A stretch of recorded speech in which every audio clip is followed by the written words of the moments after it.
It's okay. You can get situated, get your tea, get your vibes going.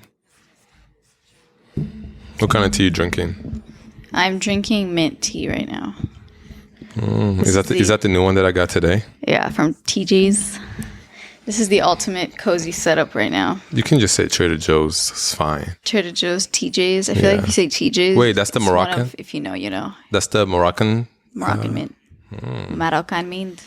If you're wondering what I'm sipping on, this in my big ass. Wait, do you feel left out that I didn't ask you what you're Yeah, you never asked me. I already told you when we potting, you gotta ask me shit. Okay, sorry. I'm So just kidding. what kind of tea are you drinking?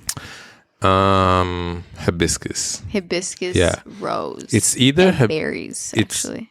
That's what it's called. It's either hibiscus or hibiscus. I think it's hibiscus. I feel like hibiscus is very like American. Hibiscus, right? Hibiscus, yeah. Like I hear a lot of people say that, I love the hibiscus tea. And I was like, I feel like I always have these things where people pronounce things differently than me. yeah. You know what other thing is funny? What? Anytime I talk with my hands, I look at your hands. I can see you looking at my hands and I know what you're thinking.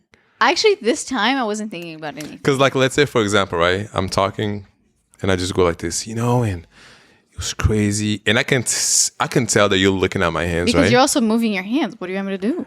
I don't know, but like, look me in the face, Jeez. Yeah, but I'm actually still so full from dinner. We ate some good ass food earlier. That was an accidental dinner, actually. Yeah, we were on our way to before the pod, we had a meeting for the podcast. And then we... Do you want to tell the people what the meeting was about? Yeah, the meeting was about, just like it was with our designer that she worked with us. Shout out to Sarah. She worked with us on all of the, the rebrand and the art and all of the like new branding and visuals that you see with the What's the Juice stuff. It's all her. And obviously like in collaboration with us. But yeah, and she's so talented. And we're like still building our brand and the visual aspects of it. So that's what the meeting was for, because we're still working on a couple fun things coming soon. I'm so excited. I know, I'm so I think it's good that we're recording after the meeting, because you remember when you said you felt good before the meeting. You wanted to kind of get that out the way, and then the meeting kind of be the only like last work thing. Oh yeah, right? I wanted to record before we had that meeting. Yeah. Yeah, and then time didn't work out, right? Yeah. And now I actually feel way better after the meeting, because me too. I'm so excited from everything we talked about. So I'm like, okay, let's fucking do this shit for real, because that meeting was so like it feels so good. The feeling of like we're progressing towards the direction that we want to go towards, and it's starting to feel like a real solid thing. Yeah, I mean, to me, it was real as soon as we had the camera. As soon as the video was here and the rebrand, I was like, okay, now I feel like we have a show. I just think because in the world of the internet right now, it's branding, it's everything. Having everything. Like compelling visuals and video and all those things, like it's so important for you to be able to survive, for you to be able to capture people's attention. Like that's, and really just to stand out as like your own brand, you know?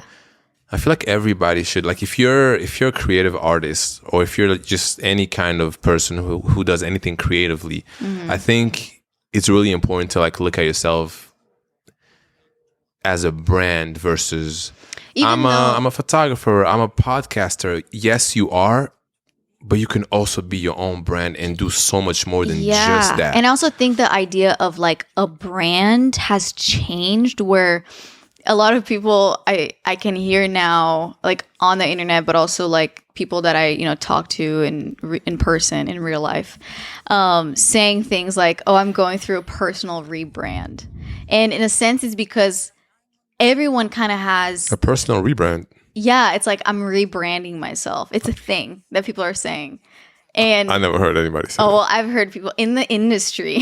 I've heard people say that, and it's basically a rebrand can also be about just you as a person, and you're rebranding yourself in the sense of you just want to go through a refresh on maybe like the clothes that you wear, or maybe the lifestyle that you're doing, and like the things that you're sharing with other people. Okay, I guess I can see that. Yes. Because like everyone has kind of become a brand because everyone is on the internet. Yeah. So as an influencer, you're a brand in a sense. And you've created your own little like thing when you say like, oh, that's so on brand for Yoni, or oh, that's on brand for Alia.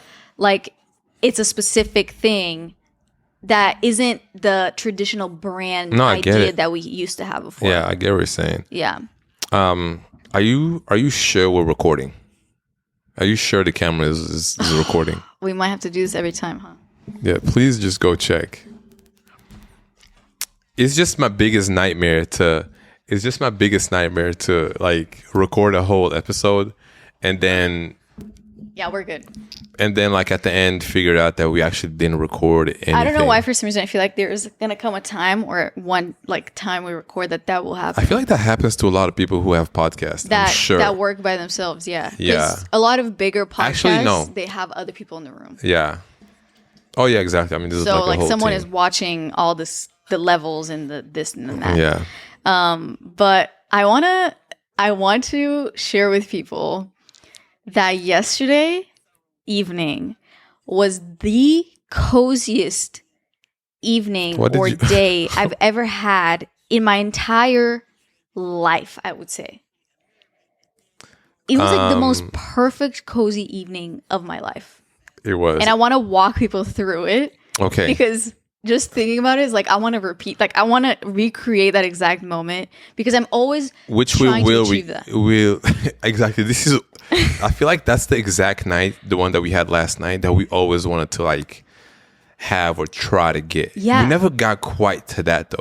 But there's something about yesterday. It was like every little piece of the perfect, cozy night puzzle was in place. You know what made it better? What? When I brought out the big blanket from the bedroom. Oh, exactly. It was, so should we paint the picture? Okay, yeah, you go ahead. Okay, I mean, so it was last night and I really wanted to watch Ratatouille because Yoni's never seen it. A movie that I've never watched. And actually, guys, you know what? What? As we were watching it though, I remembered a couple things. Oh, okay. You remembered a few things. But I never watched the whole thing. Okay, well, I've watched it many times. And to me, Ratatouille, I don't know how much I've expressed my love for food specifically and like going out to eat and stuff like that on the podcast. But I talk about it a lot on my, YouTube channel. But I love food.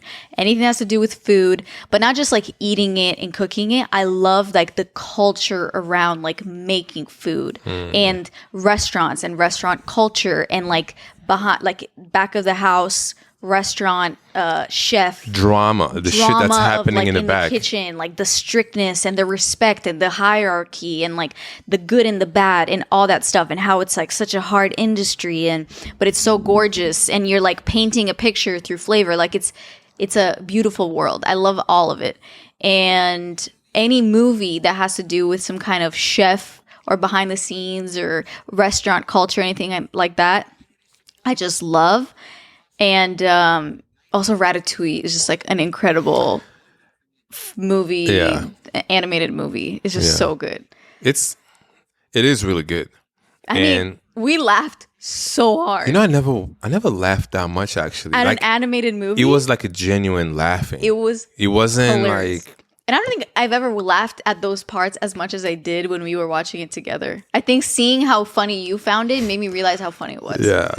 Yo, that shit was hilarious. If you haven't watched it, I don't care what age you are, you have to watch this shit. You have to watch Ratatouille. I mean, I think most people have seen it. It was just so, the funniest part was when he was trying to flip the pancake, when the rat was in his hat. Yeah.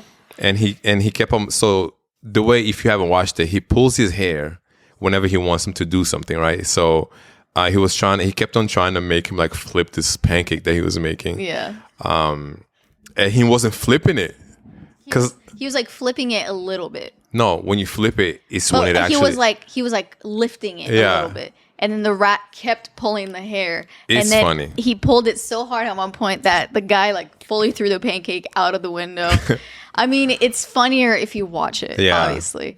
But so that was one thing. So we wanted to watch Ratatouille. And wait. But I think before. Where did we come from? Oh, we went ice skating before. Oh yeah. We went ice skating, and if you follow the Pillow Talk, I gotta stop saying it. If you follow the What's the Juice podcast, we have an Instagram page. If you haven't followed it. Why did you just get awkward? No, I don't know, because I kept thinking about like, why do I keep saying Pillow Talk? Pillow Talk, yeah, it's fine. That happens when you say it for a whole year straight every episode. Yeah. But anyways, Alia fell. Yeah, I fell. Sorry, this mic stand. We need to get new mic stands. We're gonna say that every episode, and it's always Alia's mic. So anyways, we went ice skating, and I posted a video on the IG page where Alia fell, and it's pretty funny. Yeah, it's pretty. When this video comes out, when this episode comes out, nobody's gonna be able to see that. Yeah. But anyway, so after that, we went to go eat. We got some nice ramen. We spent time with the fam, and then we came home. We did. And I feel like I don't remember exactly. I feel like I was doing something while Yoni got like some clothes in the mail. Oh, I did, yeah. So he was like trying them on, and then I kept asking him to like come sit down so we could watch the movie. Anyways, eventually we sit down. Okay, I have these like I've talked about it before. These wait. LED lights. I'm sorry. The clothes that I got. Oh my god. I got this jacket, and he got this jacket for a second time. Yeah, I got this jacket for a second time. The first time I got it, it was size XL, which was a little bit too small for me. So I was like, damn, man. And it came all the way from Europe, right? So it took like 2 weeks to get here. Mm-hmm. You know when you're like so excited to get something in the mail, and then it finally gets there, you just want it to be perfect. Yeah, like me with a teapot. I got a teapot today, and that shit is way bigger than I thought it was going to be. So anyways, the jacket was big. I was sad about it. No, it was small. No, yeah, it was too small. So I said, I'm just going to order a bigger size. Right. That size was an XL. So I go back on the website, and I don't know why. Like in my head, I thought that I got a bigger size, but I ordered another XL. Because when he gets it, he gets the second jacket. He puts it on, and I'm like, kind of looks the same. No, you know what's funny?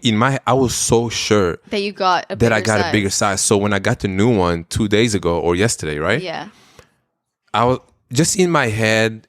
When you know something is just bigger, you actually think that it's bigger, but it wasn't bigger. Yeah, like you tricked yourself into thinking it was bigger than actually. Yeah, because I knew that it was supposed to be bigger, so I put it on. I'm like, oh, okay, this is something told me it's a little still too small, but I was like, this is definitely bigger than the last one. Yeah.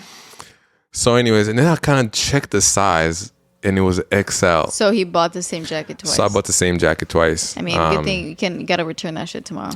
Yeah, I do got to return it tomorrow. Return a bunch of. Yo, I love online shopping, but we're not talking about any clothes. Okay, this episode. Sorry, we talked about that shit for a very long time last episode. Yeah, so wait, can we just intro the pod first of all? Welcome to the What's the Juice podcast. Okay, obviously you can see who's the singer in this family. Even though you didn't give me credit that one time, can I try to sing right now? Okay, you sing it. No, I'm not doing it. Why are you shy? I'm not doing it. I'm the one that's always shy about singing. And I said I will never do karaoke just because I hate the idea of having to sing knowing that I can either fuck up the lyrics. Okay. And I hate being wrong about lyrics. Okay. It's like so embarrassing for some reason. Okay. But the reason why I'm shy, because I can actually do it right now. Okay. If I wanted to. And I think I can really kill it. Okay. No, listen. But sometimes when you're like really good at something that you kind of like downplay it. Mm-hmm. That ever happened to you? Mm-mm. So, for example, I'm really good at something. I will show you I'm good at it. I don't know why. I'm not like that. Like if I'm clearly better than everyone in the room, it's weird to really perform at your highest level. What? I've never heard anyone say that. Oh my God. No, I think it makes me feel like I kind of play not as good as I actually am. Like, let's say if we play... Oh, I get what you mean. Yeah, so if, let's say we're bowling, right? Mm-hmm. And I'm clearly better than everyone. Clearly to who? No, like, I know that I play better than... For some reason... If you say it and then you will play worse than you would actually play. No, it's not even about saying it at all. I'm just saying that if I just know that I'm clearly better than everyone, I will almost purposely not win the game. Or especially like I'll win one time or twice, but I'm not going to win every time because I know I can. But that's just an example. So, and I'm not good at bowling, by the way, but I'm saying with singing, maybe one day I want to like record a song. I wonder if like these mics are good enough to record a song. Yeah, people record songs with these mics. But anyways. Yeah, I'm not singing. So welcome. Go ahead. Since I already sang my part. Well, welcome to the pod. To the what pod? To the What's the Juice podcast. My name is Yoni Kodo. And I am your other host, Alia. And this is the first episode you'll be hearing from... Yo, what am I saying? I don't know. You know, sometimes with the podcast, you start like talking, but you actually aren't saying anything. You just that happens sometimes. Talking. Yeah. So we're gonna I want to finish my Ratatouille situation. So I just wanted to tell people that this is the first episode of the year, okay? Oh, right. That's what I kept saying. Well, you didn't finish. Yeah, because you didn't let me finish. That's not true. You forgot. Welcome to 2023. Yeah, when you're hearing this, it is, I think it's going to be what, June. Sorry, wow. January. Yeah, January 3rd. I think is going to be the day this drops. And I wonder how everyone is doing with their like resolutions. This is day 3. I mean, day 3. I feel like January 1st is actually not the first day because it's... No, it has to be the first Monday. There should be like January 0 and then January 1st. Yeah. But yeah, welcome to the new year, guys. When we're recording this, it's not 2023. Yeah, but I think like when you record ahead of time like this, you just have to pretend that it's actually this day. Okay, yeah. So disregard what I just said. So yeah, let's finish the Ratatouille story. Okay, yeah. So basically, the reason why we were so cozy is because we brought the blanket that we sleep with in our bed. So it has that super it's like a cold material, but still very cozy and plushy. So we got our blanket from the bedroom. Yoni was on one side of the couch.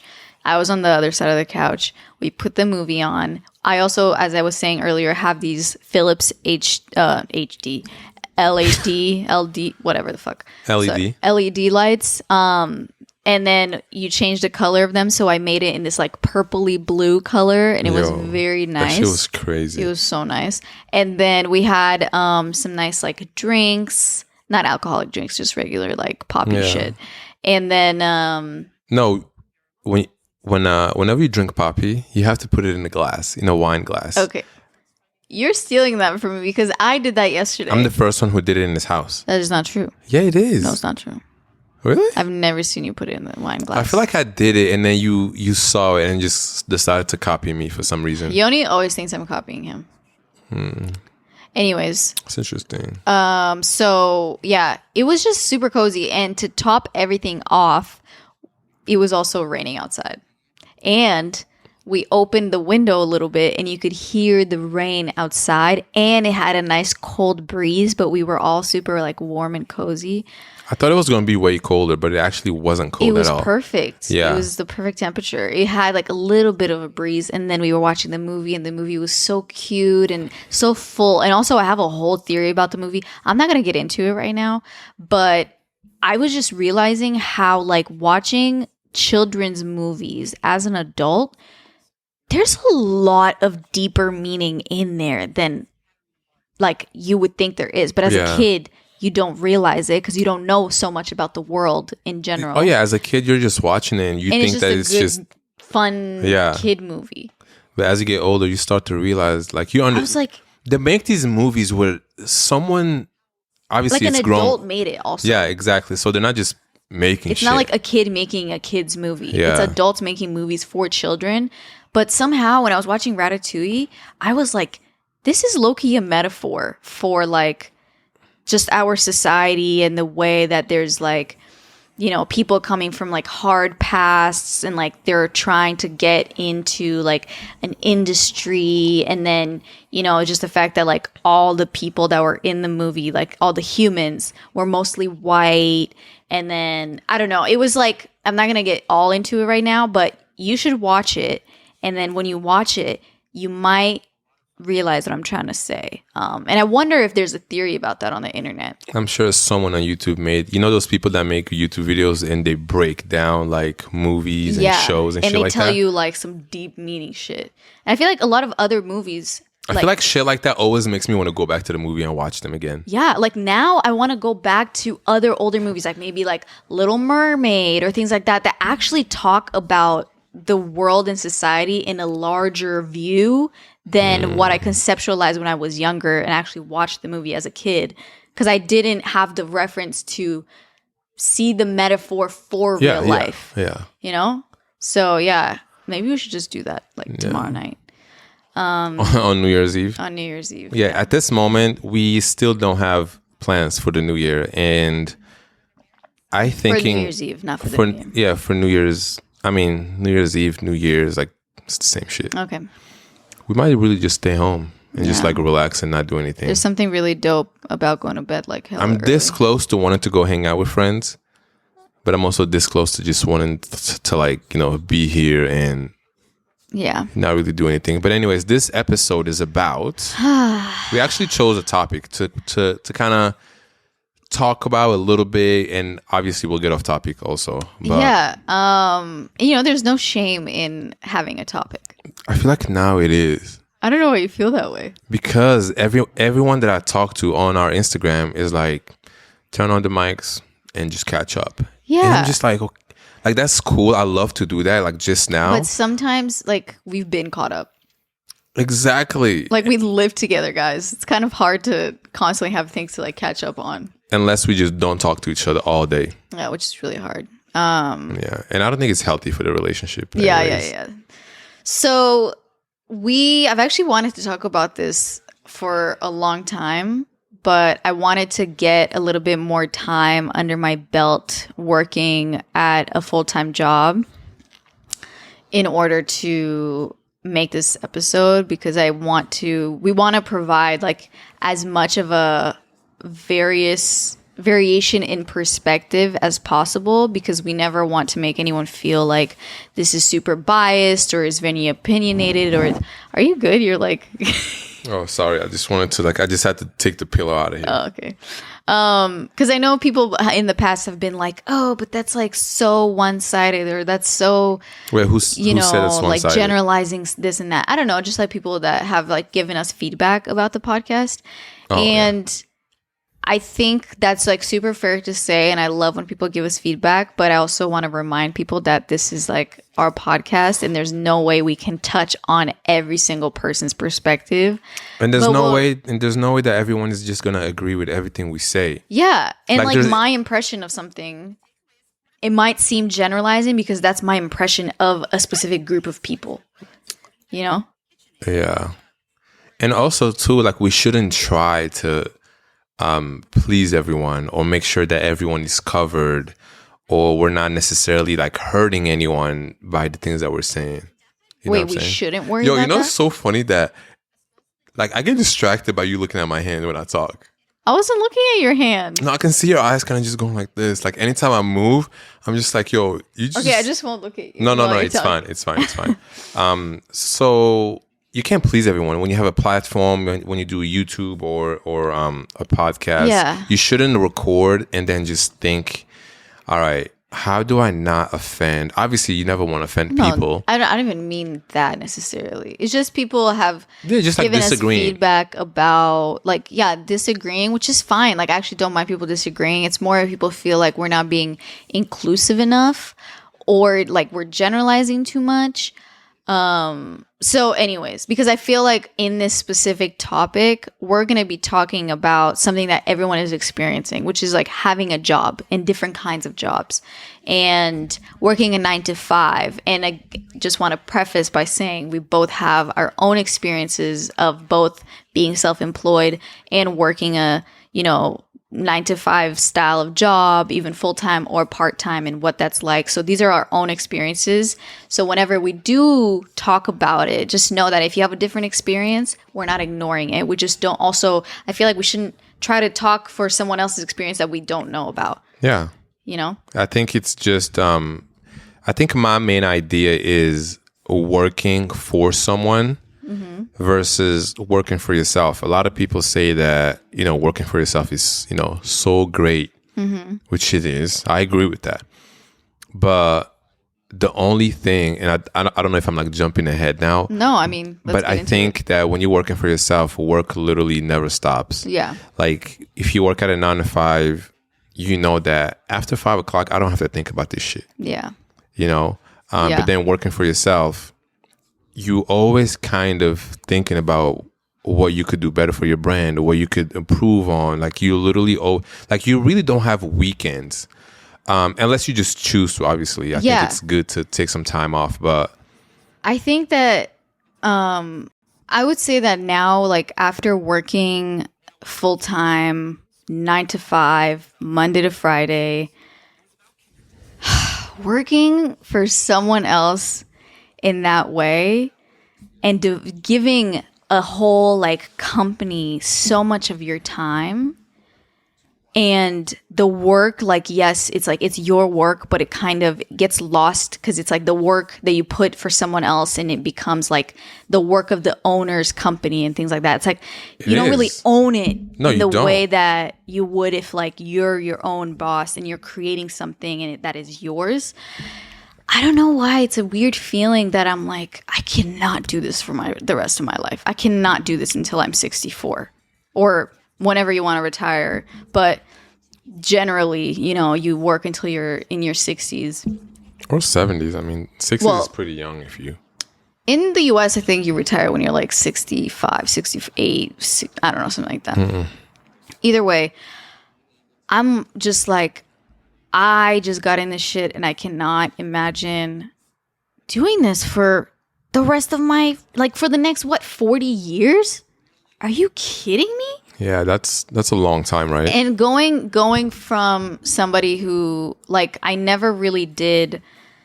I was always either like in school and doing my content creator things, or I was doing an internship and the content creator stuff. And then I recently, the last 2 months, have been like full-time 9 to 5 job at a creative agency as a social media strategist, and I was doing that 9 to 5 or 10 to 5, I guess, and then doing all my content creator shit. And that whole situation in itself is like a problem, and I'm trying to deal with it and figure out like my next steps. And it's pretty much looking like I'm going to I'm basically going to quit my job. And you're just going to say that here like that? Yeah, why not? Okay, that's great. I mean, I think that's the smartest thing you can do especially everything that we have going on with, the podcast being on YouTube now and you just like your own YouTube. Yeah. I feel like working, I don't know. I mean, personally, I would have never tried to get a 9 to 5 if I had a successful YouTube and podcast. Looking outside. Like, I don't know. I'm like, sorry, I don't mean to interrupt, but I just want to say that I'm a risk taker.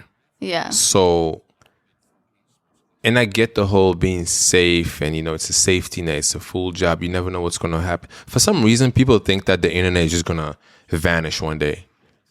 What if there's no internet one day? You never know what's going to happen. It's like, no, the internet is not going anywhere, bro. Yeah, I mean... especially social media and all the branding stuff and the podcast, all this shit is new. And the way that the internet works and the way that you can make it. I want to get into that in a little bit, but I want to like just frame kind of like the position that I'm in and then talk about the position you're in. Yeah. Just like work wise, and then we can discuss. Yeah. But I just wanted to say that in the last 2 months, I've been working so much that I haven't had any time to do anything, because I would wake up, work from 10 to 5, and then at 5, I finally get a chance to work on my YouTube stuff and edit a video. But then I'm working from like 5 until 9 or 10 working on my video. And then I'm like, oh, let me actually eat something and have dinner. And then I do that and it's 11 or midnight. And then I'm like, okay, let me relax a little bit. And then it's 2 a.m. because I've had some me time. and then I go to bed, and then I wake up tomorrow at like 9 because I went to bed at 2 a.m. So I wake up at 9, and then I work at 10. And then I just keep doing that over and over and over again. And there's no time for anything else. And I've been doing that straight for 2 months. And it doesn't even seem like that long because it wasn't. But in those 2 months, I haven't had a life. I haven't even been myself. You haven't been to the gym at all. Even. I haven't been to the gym. I've barely cooked anything. Yeah. The freezer food has been my best friend. There's no time to like do anything. And the weekends are not even weekends anymore because I'm like, oh, it's the weekend. I have time to actually film a video where I'm doing something else than like sitting at my desk. Yeah. I was doing like 2 full-time jobs, truly. And that's beside recording the podcast and doing the whole podcast thing. Yes. So we do have to acknowledge, though, that this is something that you chose to do. Yes. 100%. Because I don't want people to listen and say, well, this is just, two full-time jobs, you can't do it. Yeah. Especially it's just too much. I know we always want to think that, we can work a lot and do it, but eventually like you're burnt out. Yeah. 100%. I'm done. Like I can't do it anymore. And that's the reason why I want to really give myself a chance to go full force with this content creator shit and go full force with the podcast, because the podcast, it finally feels more solidified than it did before. Yeah, it feels more solidified. It feels like the community that we have is strong. I didn't really realize how much of a community we have for the podcast and how much people are attached to it until we like took that break to do the new relaunch of the podcast. And that's when I truly realized how much people love this shit. That was pretty crazy seeing how many people were like about to joke that we made, and everyone like got mad at us. Like, not really mad, but they were like, yo, are you guys not coming? Especially the way we framed it. Like, oh yeah, we're coming back in April, maybe spring. And people were down to stay and just hang on, just, But yeah, I get what you're saying. So anyways, long story short, I basically just want to see where this goes, because after working for myself, and then I'm like, okay, the reason why I went and worked at a full-time 10 to 5 job is because, I went to college, I graduated this past summer, then I had an internship for 6 months at the place that I work at. And then it was kind of just the direction that everyone in the path that you usually are supposed to take, quote unquote. Because, you go to college, you get an internship, and then you try to get a job, and then you try to go into the industry, into the corporate world, and like start being a working girl.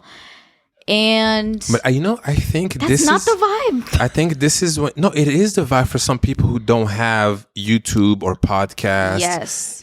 Some people's fields that's actually the route you're supposed to take, for whatever. Like if you went to school for like, I don't know, biology or 100%. Doctor, lawyer, you have to do that. I'm just kind of explaining why, if somebody's like, why would you even like get a full-time job if you already are like, doing YouTube full-time and are able to make a living out of it and podcasting. Exactly. You tried it. Because I never wanted to like not try it and then leave that as a unknown. Like, I don't know what it would have been like. Okay, how much of that was also a little bit to please your parents? A little bit. A big part of it. Would you say more than 50%? No, about 50%, I would say. 50% of it was definitely like, I know this is what my parents expect of me. I also know, especially my mom more, she just was like, I want you to experience what it's like just working in that kind of working environment. Yeah, which is good. Because it's good. I've gained experience. I'm not at all saying that it wasn't it's a very useful time, use of my time. Yeah. But I feel like I've gained everything that I can at this time. And the way that I just feel like I have all these opportunities and things that are like so in my reach that I can't reach them because I don't have enough time to. Yeah. And I definitely think leaving your job that's going to be like the best thing ever. Yeah. And like, look at now, like you're off, right? Like you're not working. You haven't been working for like about 2 weeks. Yeah. Because of winter break. Just look at how you're feeling. I'm like a whole new person. So anyways, so that's where I'm at with my work stuff. And so do you want to like tell people kind of what your work situation is? My work situation, I feel like, and I think about it every day, but I feel like photography kind of, especially after the podcast rebrand, I feel like I haven't been shooting as much, obviously. Yeah. And I have a hard time being just okay with that. Like you always keep telling me that, you know, it's okay, but I have a hard time because it's like it's like who I am, you know, like a photographer. And obviously I want to do more than just that. But when I'm not shooting or like making new photos, especially the way I want to approach this new year with the new photos, type of photos that I want to do, when I'm not shooting, I feel like there's like a part of me that I'm not even how do I say it? I'm not working. I have more to give than just, for example, just podcasts, right? Yeah. And I don't know. So I have to be okay with that. I mean, now because we have the rebrand and there's a lot of work that goes into podcasting with YouTube, social media. Now it's a whole other beast. Yeah. And I also work part-time at a restaurant. So and I like working there, you know, great people, you know, I love that place and I meet great people there also. But I think eventually working for yourself to me is always better. Yeah. Like I would love to just, you know, build, you know, the podcast community, keep on working with my photography. And also just the thing about working for yourself is you can leave something behind, like for your kids, for example. You know, like however big, you know, this will get or photography will get, I want to be able to, like, whenever we have kids, that this is something that like your family built, like, you know. But when you work for someone, I know that there's like a lot of benefits that you get, you know, things like that, or like retirement, like savings and stuff like that. But I feel like you never really know what the future holds. So you can't really picture you have a job and you're thinking, all right, I'm 23 or 24 and I'm going to be working here until I'm 60. You don't know if you're even going to be alive at 60. Like you never know what's going to happen. But so, especially parents, they love to say, you know, and then when you retire, you'll have, you know, retirement money or. But that's because that's where they're at in their life. Yeah, but I'm just saying, like how do I know? Hashtag my dad. How do I know that I'll even get to 60 or 70? I mean, you can only hope. Yeah, you can only hope, but I can't. Their point is that like at 60, you still have a long life to go, technically. Okay, but I would rather do everything I want to do while I'm here. And I know for sure I'm alive now and I can do things now that I want. And I'm young now. Like this is a time when I can do the most that I can do. Yeah, exactly. So why would I count for 50 years down the line? I don't know how the world is going to be. You know how much, especially like, you know how much like technology like advances. So if you will, I think honestly right now we live in the best time to like use the internet. Yeah.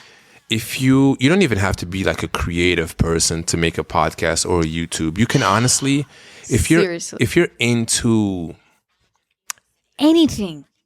Yeah. If you're into anything, I don't care if it's like, I always use the example about the guy that's, the grass cutter. I mean, it's different. That has nothing. Cutter. No, that's like some old school shit. Oh. It has nothing to do with the internet. But I just honestly feel like anybody can start a podcast, just like we did. Anybody can start a podcast. Anybody can create content. Literally anybody. And now I tell everyone that I have. It's so funny because I tell everyone that I've worked with, like at my full-time job, and just like anyone in my like life. That you tell everyone to start a podcast. I don't tell everyone to start a podcast. I tell everyone that there is a way for you to create content that someone will want to watch. There just is. Okay, so YouTube, Instagram, and YouTube is its own like kind of thing because there's kind of like not rules, but there's ways. YouTube is a different beast.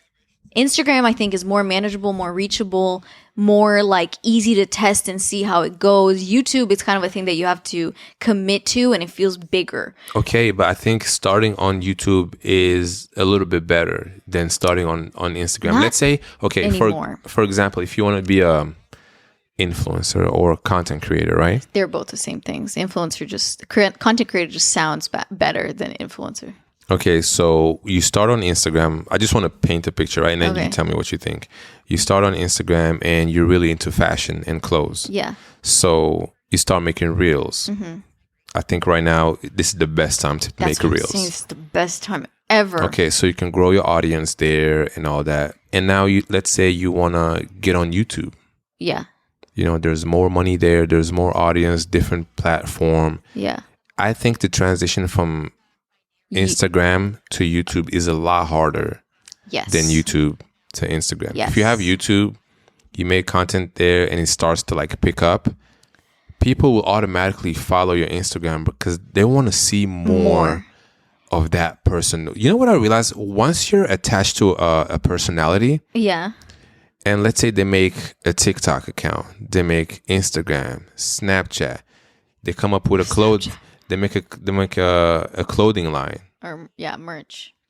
Yeah, or a clothing line. Okay. And you're going to follow all those channels because you kind of like... You're attached to the person. Yeah, you're rooting for that person. You think their personality is dope. You think you like how their style, their way of life. Yeah, exactly. Or maybe even just the things they talk about. So you kind of... I know I do that.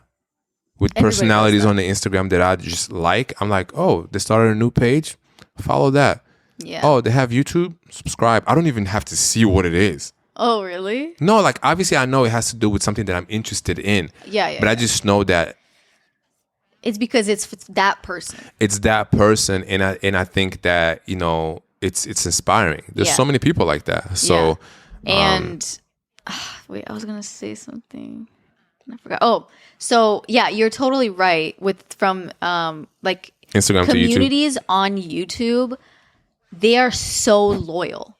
Like YouTube communities are the most loyal out of all social media platforms. Yeah, people on YouTube love to comment, and like really, you can tell by the comments this person really thought about the shit they said. And also on YouTube, most YouTubers, and it doesn't even have to be like my kind of lifestyle vlogger YouTuber. It can also be YouTuber that talks about like real estate or talks about lifestyle, like some whatever, any kind of YouTuber. Videos are way longer, so people that sit through your videos are much more loyal and they're already much more attached to you. Do you think not YouTube... just another person on the Reels app?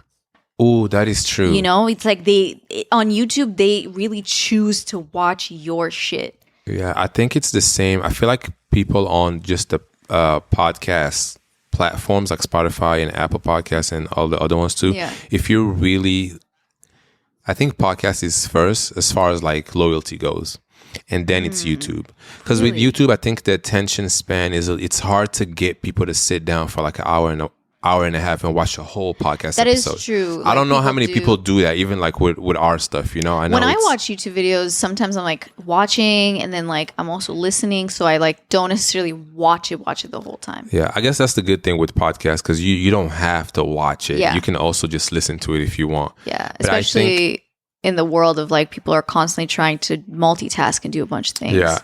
But I think if you just listen to a podcast, I feel like, I know for the podcast that I listen to, I'm so attached to the personalities because when you go week by week and you listen to an hour and a half, 2 hours of people just talking, you feel like you know them. Yeah. There's so many podcasters, I feel like they have no idea who I am. Yeah. But I know everything about their life. Right. Same like the people that listen to this podcast. You know, so I think the loyalty on that one is first and then YouTube. Yeah, I get what you mean. With YouTube, you have the visual aspect also that really adds to it. Exactly. Yeah. Exactly. And again, it really depends what kind of creator you are. However, I know a lot of people might listen to what we're saying and be like, you know, maybe you've been thinking about going into the creator content world on whatever platform, and the first thing you're thinking about is like it's super highly saturated everywhere. I started YouTube when almost 3 years ago. Actually, no, not 3 years ago.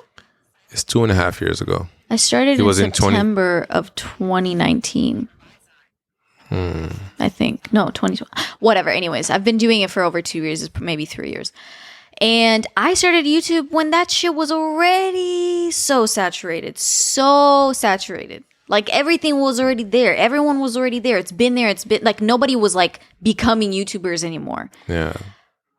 But look at me now. Like I am still doing it. I'm still, making a living out of it. And it's constantly growing.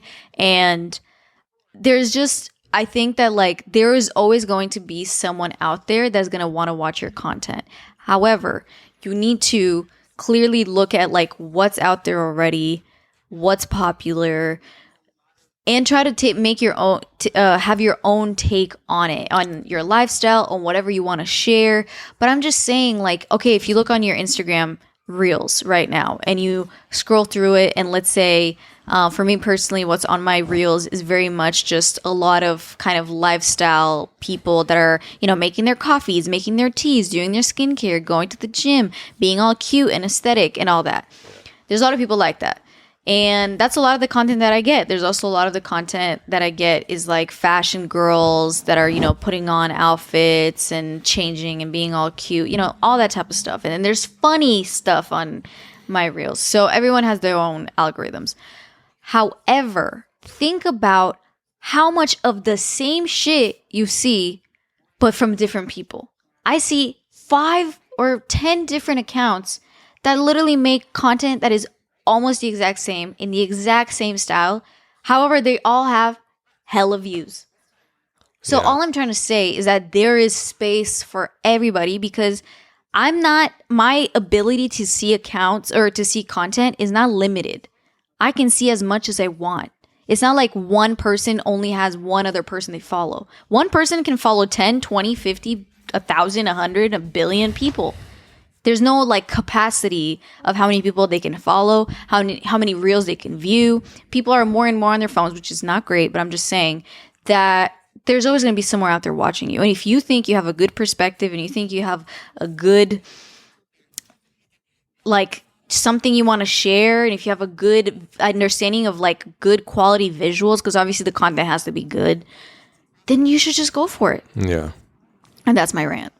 Yeah. No, it was good. We should clip that. We should make that into a reel. Yeah. No, I think so. What I was going to say earlier while you were making your point was that there's room for everybody. That's true. But then also everyone is so different and unique. So you can't, there's no way you can be what someone else or do what someone else is already doing, because you're a different person. You look different. You have a different story. You have a different background. So you have something new to talk about. There's not a single person on this earth that has the same story to tell. Yeah. Literally, if you're just listening to this and you want to start a podcast, you can do that shit right now. You can, get whatever app you want, and make sure, I will say though, get a good mic. Yeah. Nobody wants to listen to some bad shit. Sometimes when a podcast is really good and they're talking about a really good topic, but the audio is like through Zoom or something, oh my god, I can't listen to it. Even if I know that the podcast is good, it's very annoying. I want to enjoy it, right? Yeah. So get a good mic, and if you don't know what to talk about, you can literally share your life. Yeah. Talk about where you came from. And you really do have to be, I would say, vulnerable into some capacity, because you'll be surprised how many people like would relate to what you're saying. Yeah. You can talk about where you grew up, or how was your life when you was, I don't know, 7 years old. What were you doing? You can open up about your hardships. You can talk about the things that you're good at, talk about the things that you're bad at, or just literally sharing your story and being open, which I know could be like hard to some people. Yeah. Not everybody is out here just like, putting their how can I say this? Like their thoughts. Yeah, thoughts or like shortcomings. You have to know that nobody's perfect. So everyone is, and that's something that I had to work on too. Like when we first started the podcast, I was like, yo, anybody that finds this podcast can listen and know about my life. Yeah. But then I had to just then I realized I was like, the more I open up, actually, the better it is, because a lot of people would, and then I see the responses that we get all the time. People are like, Yoni, when you said this, you know, I had to call my dad and for example, like, apologize because I said this last week. Or I sent this to my friend that was going through the same thing. You know, me coming from Belgium to America. I guess we haven't really done like a full episode about that. We should.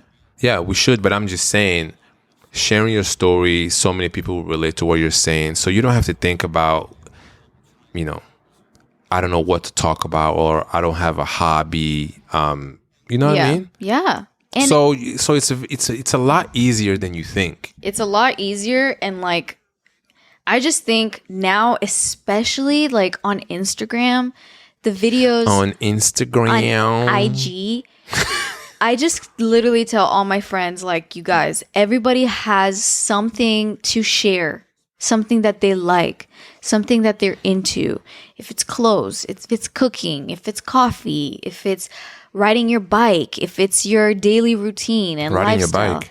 I don't know, just anything. If you're really into riding your bike and you want to literally make videos of you getting ready to go on a bike ride. You know how many people would watch that? Yeah. And I literally just now earlier, while we were getting ready to record, I was on my phone and I was scrolling through Reels, and then I stopped at this one Reel. It was like a lifestyle, like before Christmas. It was like a Christmas, not Christmas morning, but just a Christmas themed, I guess, Reel. And it was about 15, 20 seconds long. And it was this girl, you know, not super aesthetic, but still nice looking, like background and, you know, the house and stuff. I didn't mean the girl. Sorry. I realized as I said. I was like, damn, she wasn't very aesthetic, but still nice looking. I'm like, damn. What the fuck are you saying? She was very cute. I was waiting for you to finish to be like, what did you say? And she was, you know, showing like making coffee and like doing all the cute things. And then it was snowing outside. You know, it was a cute vibe of the reel. So I clicked on her profile. She only had like 6,000 followers. Okay, which like, yes, that's a good amount, but only in the world of the internet, you know, 6,000 followers, I wouldn't consider that person like necessarily an influencer at 6,000 followers. Yeah. You know? Or like maybe they're like a small one. I don't know. Someone with like 400 followers is listening to this like, bitch. Guys, okay, I'm just saying. Just kidding. And just kidding. But then I was looking at her other reels, and all of them had 2,000 views, 6,000 views, 4,000 views, majority. Like I kept scrolling. The one I saw was the only one that had 200,000 views. It was one. One reel had 2,000 views. All the other ones had 2,000, 200,000. Sorry, 200,000. One reel had 200,000 views, and all the other ones had on average about like 5,000. So it takes but all her and I looked at all her other reels. They're all at the same level of like good content. That's the crazy thing with the internet. You never know how this shit works. Just put shit out and stop worrying about the numbers so much. Honestly, yeah. Like I'm not gonna lie. When I was starting photography and I was only getting like 11 likes on my photos, I was like, "Fuck, man." Yeah. Like, you know, when you can see the names. You can see the names of the people that like people. I mean, likes on Instagram have kind of changed lately. But then it came a time where you can see, once it got to 11, it changed to a number. Oh, right. And I was like, oh shit, it changed to a number. I'm doing like that's like a while ago. Yo, that is a while ago. I remember when I had 20 likes. That is way before photography though too. Yeah. I'm not gonna lie. But when I got 20 likes on Instagram at one point, all I wanted was 20. Oh my god. That was a long time ago. Like once I got, this was like 2012. Yeah. Yeah. But anyways, like I remember that. Ago. But you know, after that, after a while, I never really cared about Instagram likes until years later I started photography, right? Where like now it's your actual job is in play. It's not just about like your own life. Right. And the only reason why I cared about likes is because there's this weird things that happen with people when they see a photo. Let's say I took a photo of, I don't know, Jay-Z, right? Mm-hmm. And No, that's not a good example. Let's say I took an amazing photo. I don't have that many followers. I took an amazing photo. It looks really good. It's like a portrait. No, it's a landscape, right? Okay. And someone else took the exact same photo, but they're like a little bit known, right? Mm-hmm. Everybody, like they have a following? Yes. Everybody in their comments would be like, oh my God, this is crazy. Yo, bro. Fire this is emojis. Fire. Yo, you're the best photographer. and let's say I had the exact same photo or something very similar. Mm-hmm. Let's say we just went to the same spot and took the same photo. Yeah. And none of the people on my page would say, yo, this is crazy, bro. So what I mean to say is that when you see a photo that has 10,000 likes, something kicks in your brain it kind of tricks you to think that this photo is actually fire. Yeah. Yeah. Because if you see that same photo with 30 likes, you're like, it's all right. And that not many people liked it. So it's not, this is like fucked up. Yeah. And that is why now Instagram has the feature where you can hide your likes. Did you hear about that? No, yes. I think it hides your likes, right? Like automatically. Because some accounts you can hide your own likes from other people. Okay, but you're not hiding your likes, right?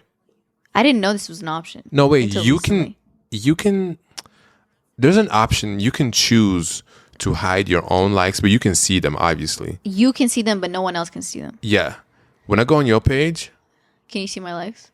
I can see them, but then when you go on my page, you can't see them. Yours, yeah. And I didn't even turn anything off. Yeah, I don't know. I mean, Instagram's kind of weird.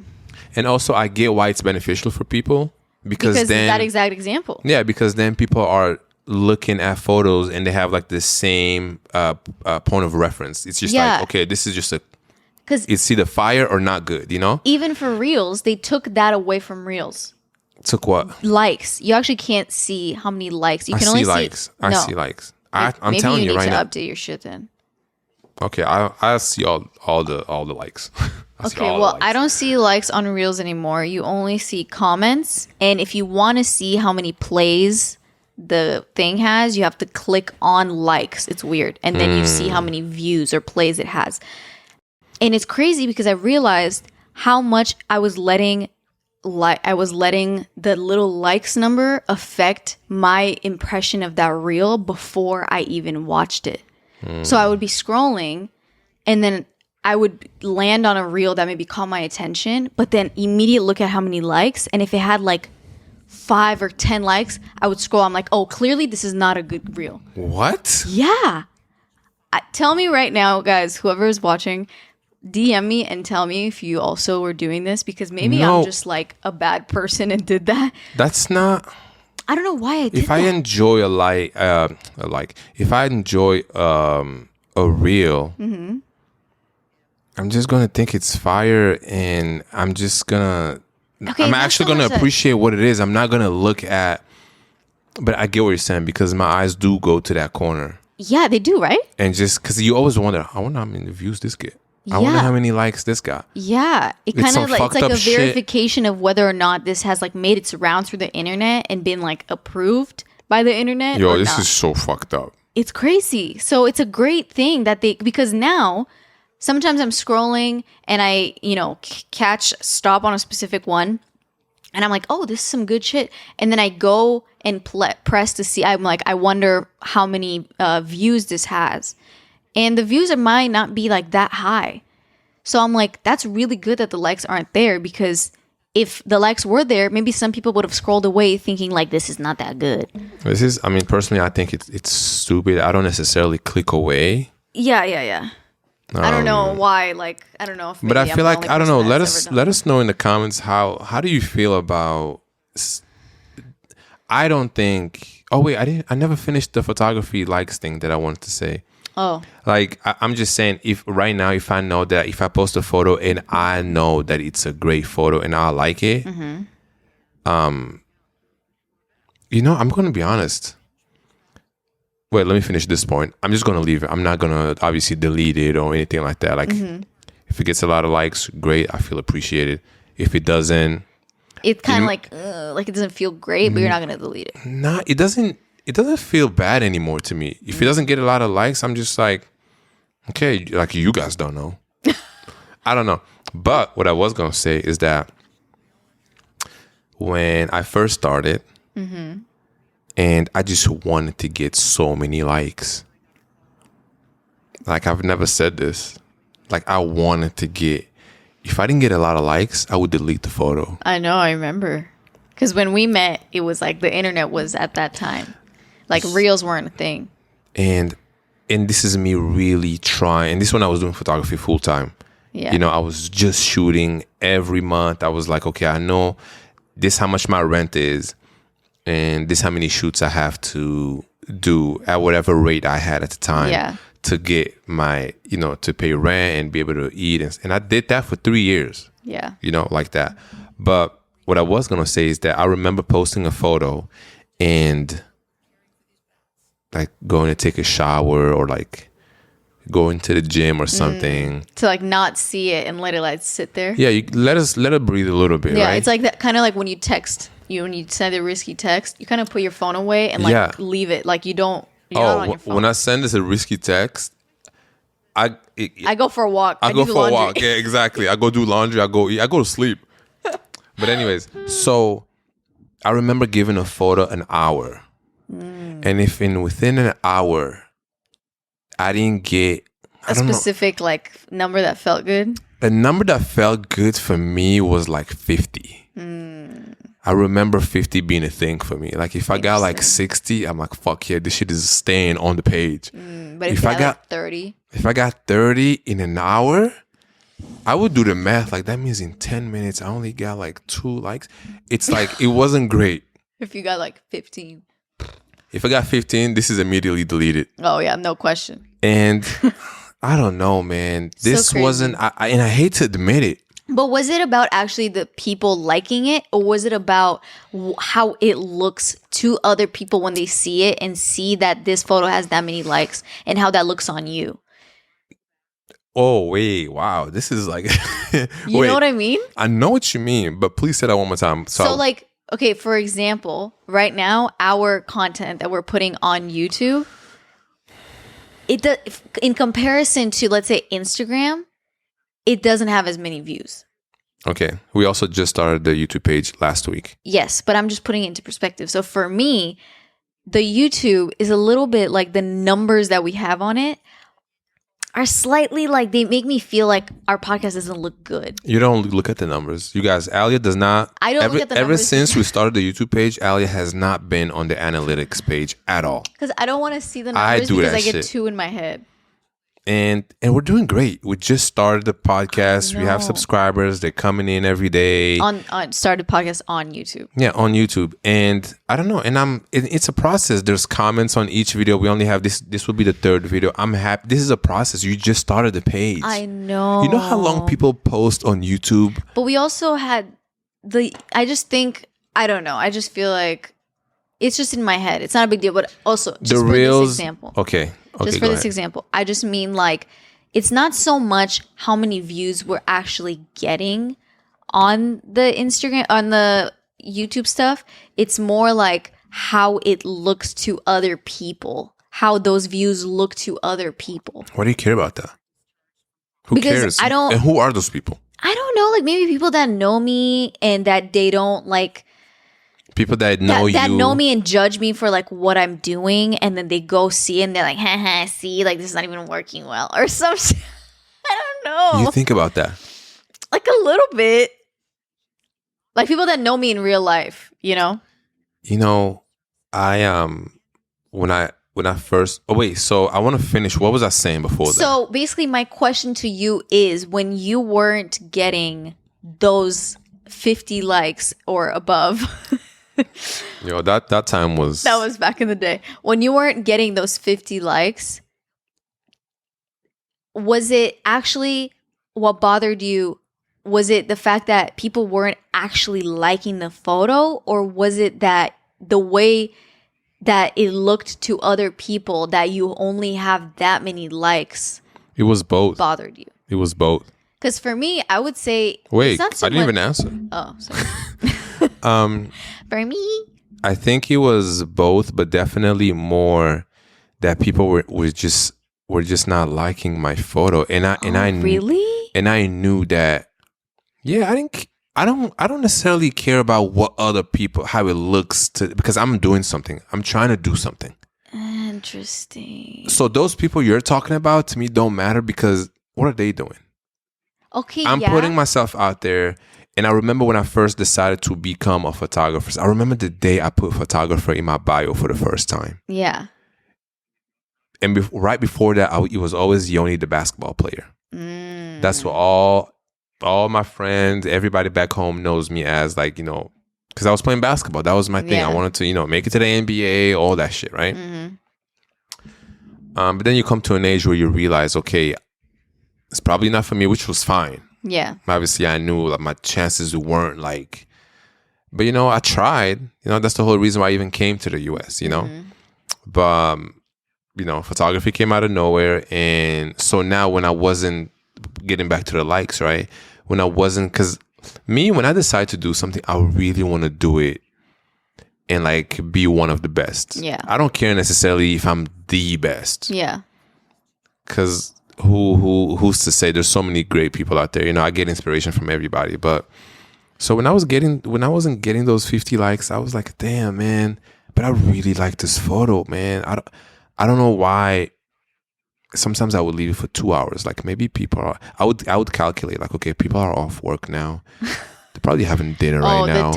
The good time to post the photo was so a thing. Oh, the good time was to me, it was like 6 p.m. Yeah.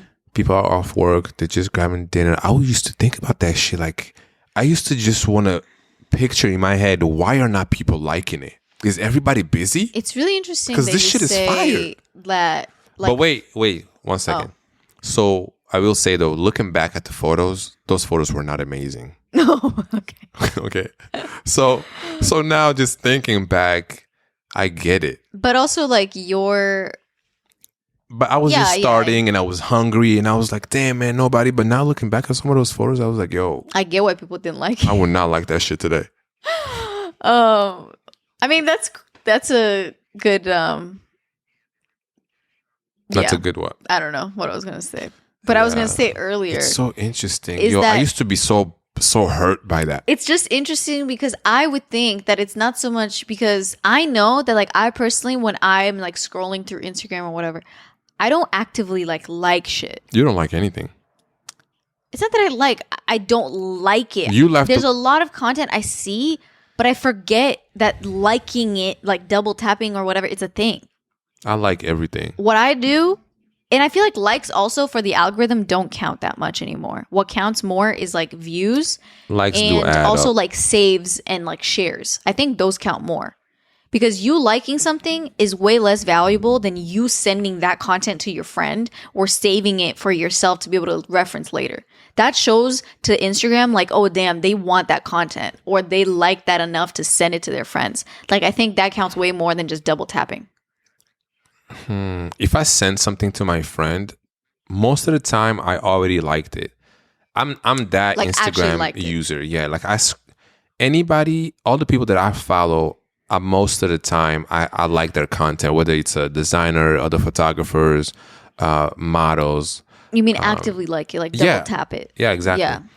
Oh, and also, which brings me to a topic I wanted to ask you about. If I'm scrolling on Instagram and because there's models that I also follow that I would love to work with in the future, right? Like big models or whatever. So do you feel a certain way when I like their photos? No. I mean, I also don't know whose photos you like. Okay, but what if I show you all my liked photos?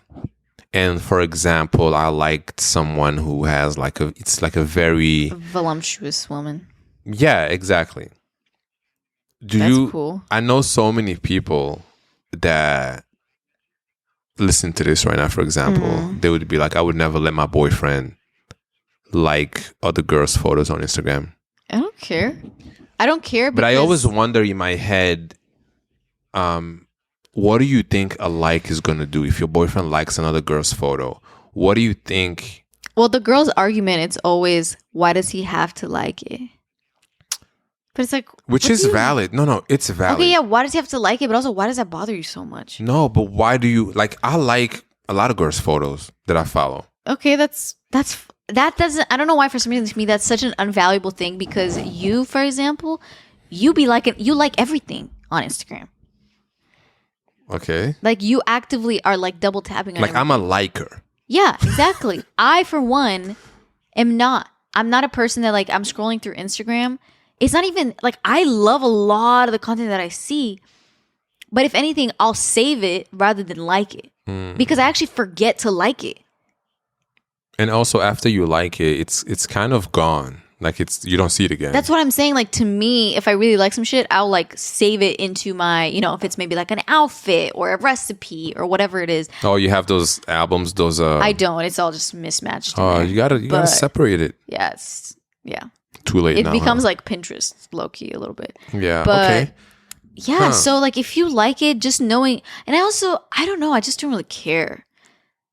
It would be different if maybe you were like commenting and maybe putting some like fire emojis, like, and it's like this woman, like clearly she's really like, what would make that different? What would make that different? Because then you're like also letting other people know that you like that shit. I mean, if I like it, they can see my name in the likes. Nobody's going like through and scrolling to see if Yoni Koto likes. So is it about if you people like know? Intentionally went, I'm gonna comment, I'm gonna put those fire emojis, whatever emojis. Does it depend on how the photo is? So yeah, if it's just a regular outfit and the model has like, like just a fire outfit, if I put fire emojis under that photo, what would you think? That's fine. Okay, so let's say it was just like one of those sexy shoots. That's different. That's good to know. I feel like that's valid. I'm learning something. But at the same time, what would you also say in to my me, head, though? I'm like, who comments on celebrities? Anyways, is it different? Like if you're commenting on Kim Kardashian's photo, I'm like, why are you commenting on Kim? Like, why?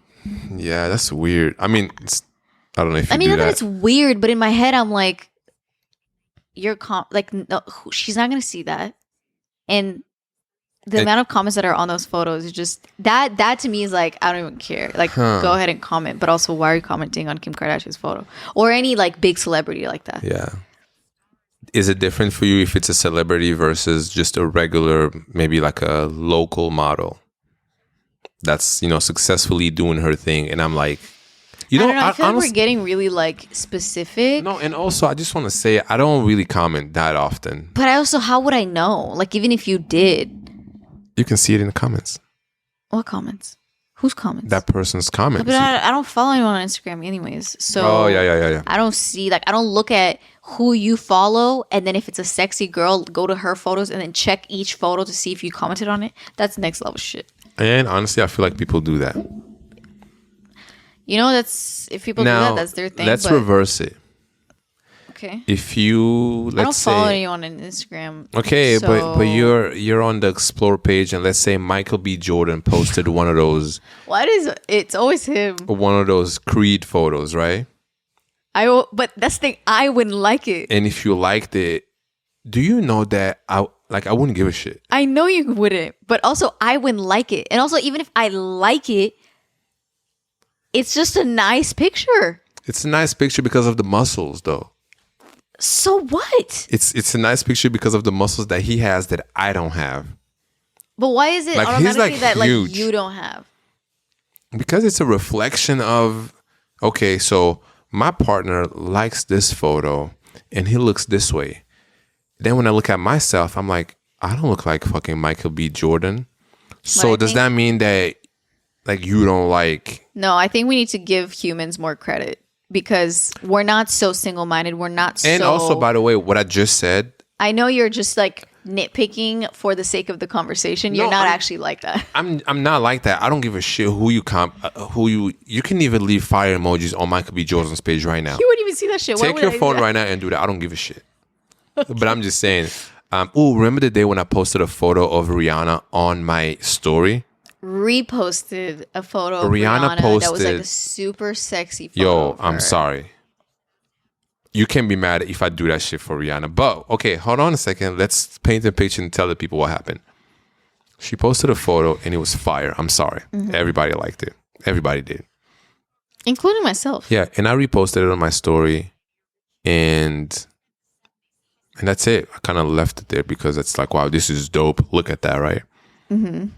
And I can't remember. Fair, that photo was very like exposed. It was very exposed, but for some reason, when it's Rihanna, it wasn't Rihanna, babe. It was Kehlani. Oh, it was Kehlani. It was Kehlani, and she had just posted. I remember now because I was like, I don't. Think was that the album cover that she posted with the small shorts? Her looking over the fence.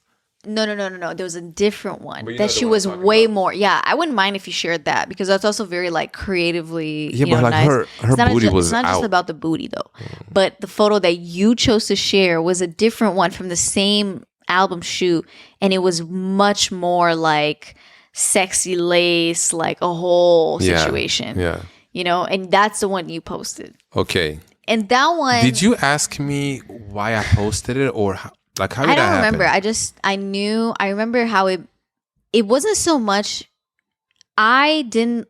Be honest. No, I'm trying to find my way of saying it. It's the same way with the likes things. It wasn't so much the fact that you actually liked that photo enough to share it that bothered me. It was more what bothered me was like how other people see that like, oh, Yoni posted this photo of Kehlani, who yes is a celebrity singer, artist, whatever, that is like very sexy, and he probably thinks like, damn, like I would, you know, like that's really sexy.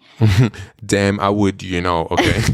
And then that person is thinking, but damn, like is his girlfriend cool with that? And damn, a lot of dams, okay. Sorry, I'm trying. And basically for me, what bothered me wasn't so much the fact that you liked that photo, because I like that photo. She's fucking hot in that shit. It was more how it would be perceived by other people knowing that you are in a long-term relationship. But why do you care about what other people think? I don't know, but I'm just saying. You always think that. I'm just saying that's what bothered me at the time. And then I didn't delete it, right? No, I don't think so. I think it was just more of a conversation. Yeah. But so anyways, so after that day, I knew that it bothered my partner, and I just never posted. She posted plenty of other photos after that, and I wanted to repost them for some reason, but I just didn't. What was it? No. Was it like, oh my God, I can't repost this?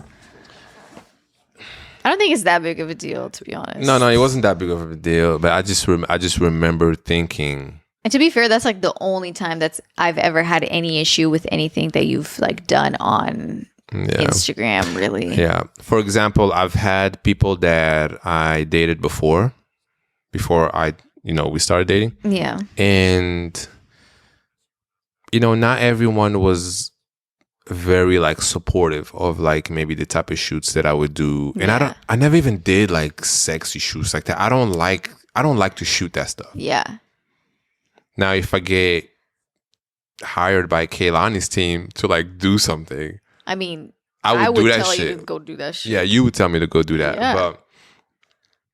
But anyways, I thought that it was just interesting because I just know so many people who are listening to this and they're like in this relationship, and maybe they're even watching this with their partner, and this whole conversation is like maybe uncomfortable for them, right? But I think if your partner likes a photo on Instagram, it's not that big of a deal. It's not.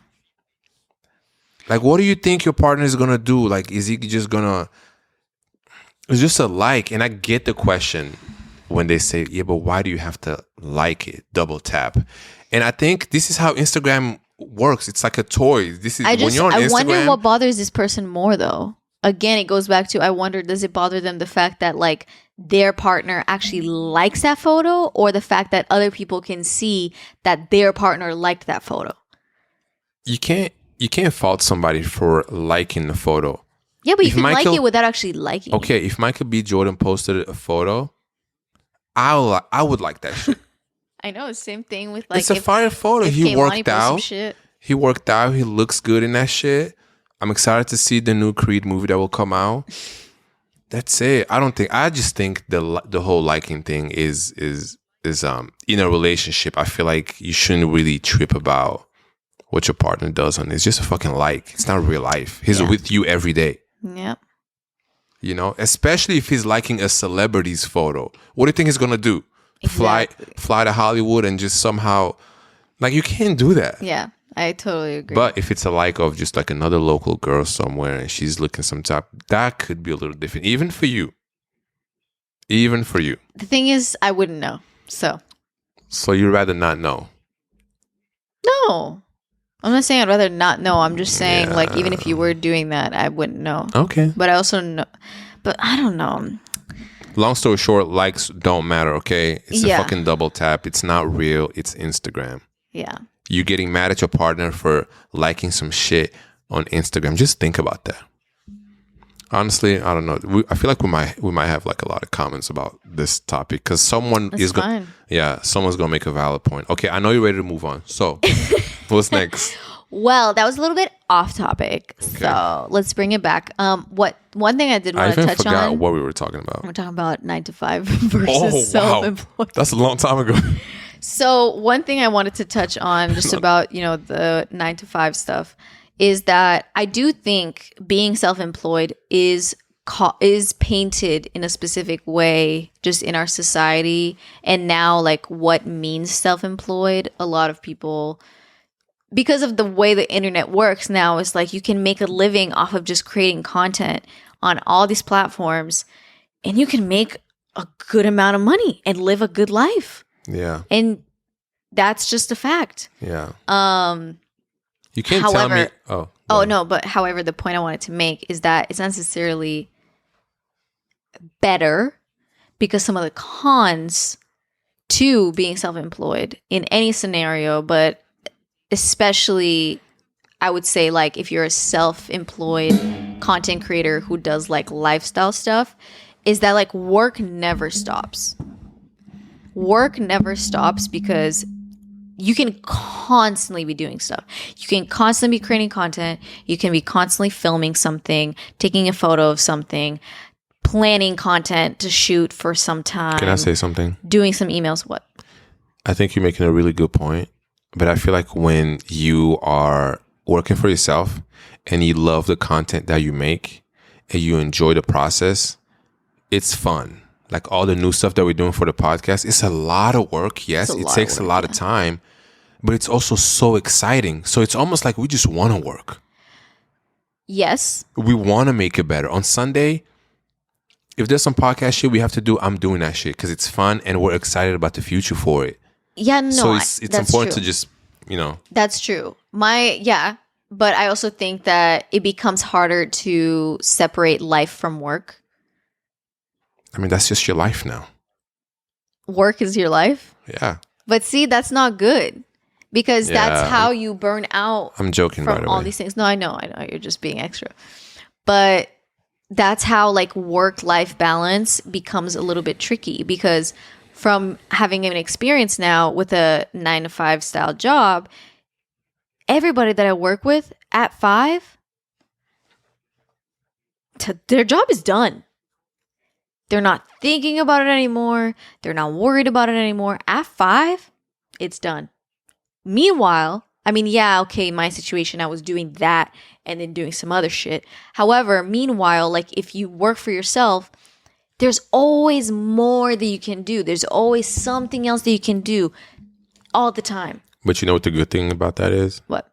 You can also give yourself a break whenever you want to. True. Podcasting, if we're really tired, we're going on vacation next week. No pod episode. Yeah, we can do that whenever we want. So, at the bigger picture is that working for yourself is always, to me at least, I think it's always better. Once you have your thing going, you're your own boss, and it's like, okay, let's say we had a team, right? And we decided to go to Miami for New Year's. And we're supposed to record on that day. We're just taking that pod off and we don't have an episode. Yeah. I mean, I think it gets a little tricky when you're like paying other people because then you're affecting like their livelihood. That's true. Too. That's true. But right now it's only just us two. Yeah. I just think it is a little bit of a greener. Grass is greener. Grass is always greener on the other side type deal where like whenever you're in one situation, it always seems like the other situation is better and vice versa. So like for me, when I didn't have a full-time job, I always felt like, it's so hard to achieve that, work-life balance and I'm constantly working, and you can easily get burnt out because you can get very excited about creating content and working on the craft and the shit that you want to put out. Yeah. And then you can like really go like full force into overdrive, and then you burn out and you're like, fuck, I need to stay away from that shit. And it's like that, achieving that balance. And at the same time, and when I'm in that situation, I'm thinking, oh, how nice would it be to have just a 9 to 5? You clock in, you clock out. You don't think about shit after that. Like, you're free of that. You have to be a certain kind of person to want to do that. So, for example, okay, if I worked at FedEx, people worked at FedEx for 30, 40 years. That's just their job. That's what they do. You know, pushing boxes, folding envelopes, that's it. And some people are just okay with that. Or that's it. You can also have a job where you're working in an office, a corporate job. Okay, yes. And you still, you clock in, you clock out. But to me, in my brain, I would always, no matter how much they pay me, I don't care if it's 200,000, I would always rather do, for example, like photography, and let's say I make less than that. But every day I love what I do. I make prints, I sell prints, I meet people, I make my own galleries, but I get paid 70,000 a year. I'm so good with that. Yeah. I'm happy. To me, happiness, I mean, a lot of people think that I would rather make like 300,000 a year and just kind of do work for someone, but I make a lot of money, and I'm able to travel, and I'm able to, but actually you're not, because then they tell you when to go on vacation. They tell you have 2 weeks off vacation time in 1 year. Yeah. So out of the whole year, you have 12 days you can do. You can either do it all at once, you can spread them out, but you have 12 days.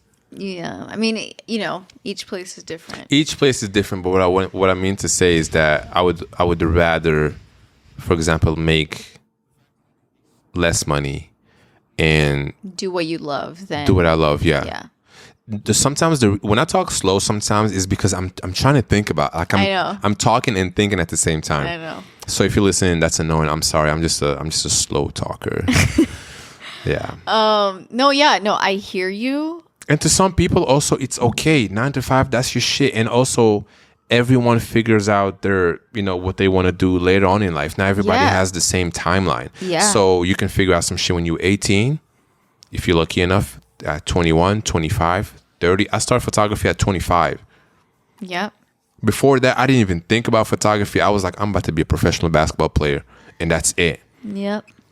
And don't stress when you don't know what your thing is yet. If you're listening to this and you're 25 or 24 or even 30, whatever, 21, and your parents are, for example, maybe they're pressuring you to, figure out what are you going to do in your life? Like, especially around holiday times, like getting together with families, everybody's asking, so like, I'm sure people hate that, And don't even get me started. Yeah, so I think it's not you have so much time. If you're 21, you will literally, if you're 21, if you're 25, for 26, the next 3 years, you can travel or maybe not do anything, and you're still only 24. You know how young that is? And also, if you want to go and travel, document that shit. Exactly. And make content off that shit. Exactly. I'm just saying that, like... But we shouldn't... All I want to say before I give it back to you... Yeah. Is that it hurts me when people are stressing about, I don't know what I want to do with my life. And they're like, 21. I'm like, bro, you know that you have the biggest... what's the word I'm looking for? It's like a specific word. Like, tool? Not tool, but value is time. Like you have time on your side. Yes. You're 25. I remember when I was 21, I did not think I would be, doing podcasts or doing photography at all. Oh, I know you definitely didn't think you were going to be a podcaster. No, definitely not. No, I didn't, since like two years ago, or a year and a half ago. Yeah. And then when I found photography at 25 years old, it changed my life completely. And so take your time. How old were you when we started the podcast? 30? I don't know, somewhere around there. Yeah. Yeah. But even when you're 30 or 35, people always...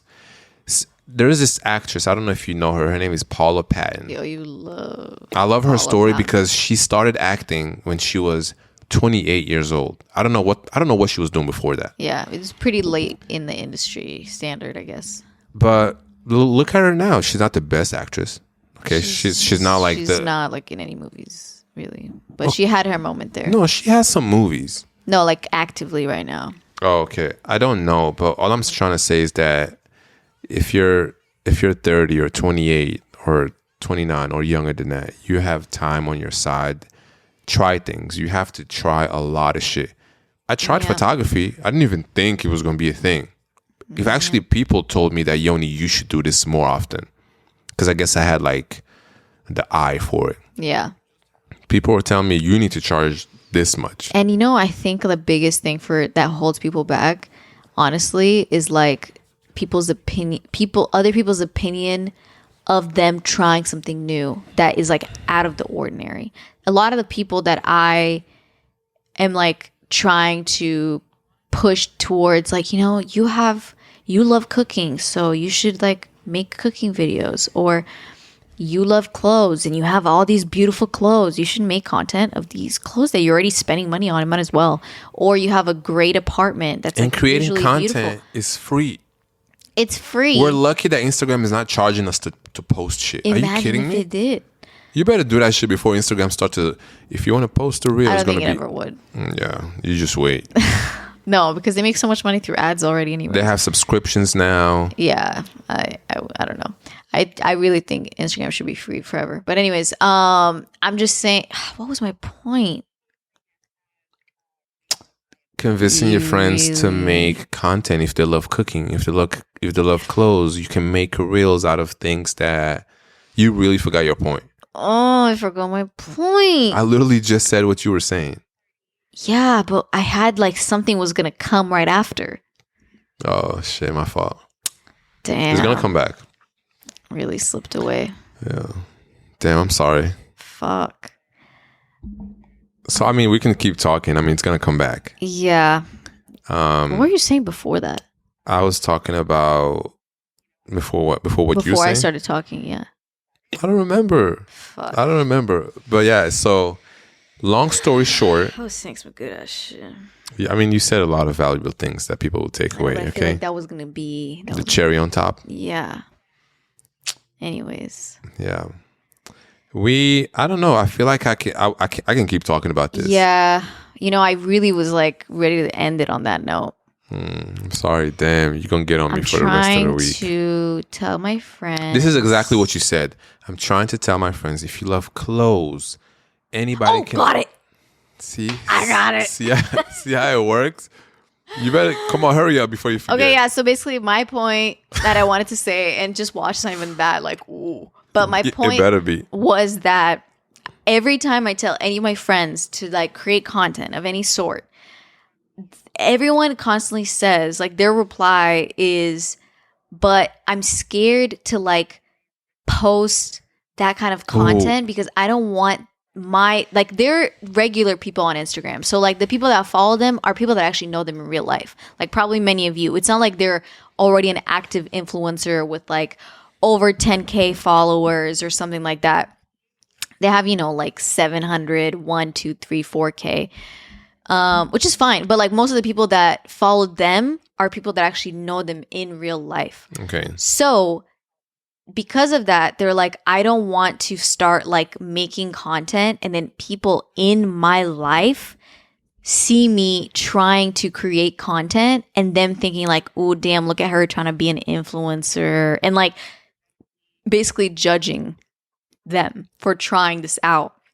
Because putting yourself out there and trying, when there's already so many influencers, you actively seeing someone else also wanting to do that, and like they're starting it up and like trying it out, and maybe like the content is not amazing because they're just trying it out and starting to do it. It's like embarrassing if like it doesn't look that good, or if it's not well and maybe like feels a little bit cringy to you. You get what I'm saying? I get what you're saying. And also for anybody that's listening, And I'm pretty sure she's speaking from personal experience. Me? Yeah. What do you mean? I feel like you dealt with that in the beginning, at least a little bit. To be honest, Babe, at the beginning, when I posted, remember how I was like, I'm going to post shit as if I've been posting shit. Like, I didn't make content on YouTube at the beginning. And I'm talking on Instagram. On Instagram. Oh, Instagram is a whole other thing. Guys, I'm legit scared of Instagram. And I don't understand why. It's like so stupid. Guys, I don't know. Okay. YouTube for me is like such a safe bubble that Instagram scares me because it feels like for Alia to post on Instagram, I have to convince her and say, give me your phone, I will post it. Because I'm so not unfamiliar, but I'm so like not active on Instagram that when I post, I feel like it's a thing because it's a thing for me. And you make it a thing for everybody else. And I make it a thing. And then when I comment to welcome to Instagram, it doesn't help. But I think that it's all in my head. But for example, like I posted a video that I did for like a partnership with a brand. And in that video, I was like, you know what? Let me try to be like a fashion girly and put together like an outfit or whatever. And I've never done that on Instagram. Were you scared?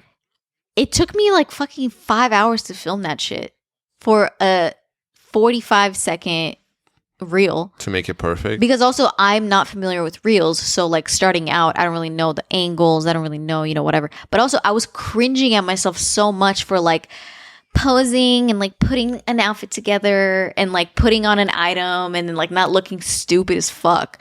I don't know. I just was like, I was cringing at myself for like trying to be like that girl. But at the end of the day, fuck it. Yo, so I'm just saying I'm still dealing with this. If I was a girl, I would not care at all. I have this thing in me that, okay, wait. I do understand when you were saying when you start something new and all of your followers on Instagram are just the people that follow you in real life that know you, right? That's the thing. When I first decided to put photographer in my bio and started posting photos of other people that look like photographer professional shit. Yeah. It was a thing that I thought about maybe for one day. I was like, damn, all the people that know me all of a sudden, oh wow, look at Yoni. He thinks, because it's always like he thinks he's a something. Exactly. He thinks he's a this or he thinks he's a that. Yeah, and I definitely know that there were people out there thinking that. But I believed in it so much. I was like, I really don't care. I don't care. Because and that's what the attitude you need. Because what are they doing? Not even to talk shit about them, but if you're a person who was judging like me early on or something like that, it's like, I don't know. For me, for example, when I see someone trying to be a photographer, trying to make videos and they're just starting out and they're just putting their first piece of content out on the internet, I think it's so dope and it's actually inspiring to me. Yeah. Because I'm like, this is so nice and you kind of have to like respect them for just putting themselves out there like that. When we first started doing the podcast, I was so scared to share on my Instagram that I have a podcast and here's the first episode. And it was about social anxiety.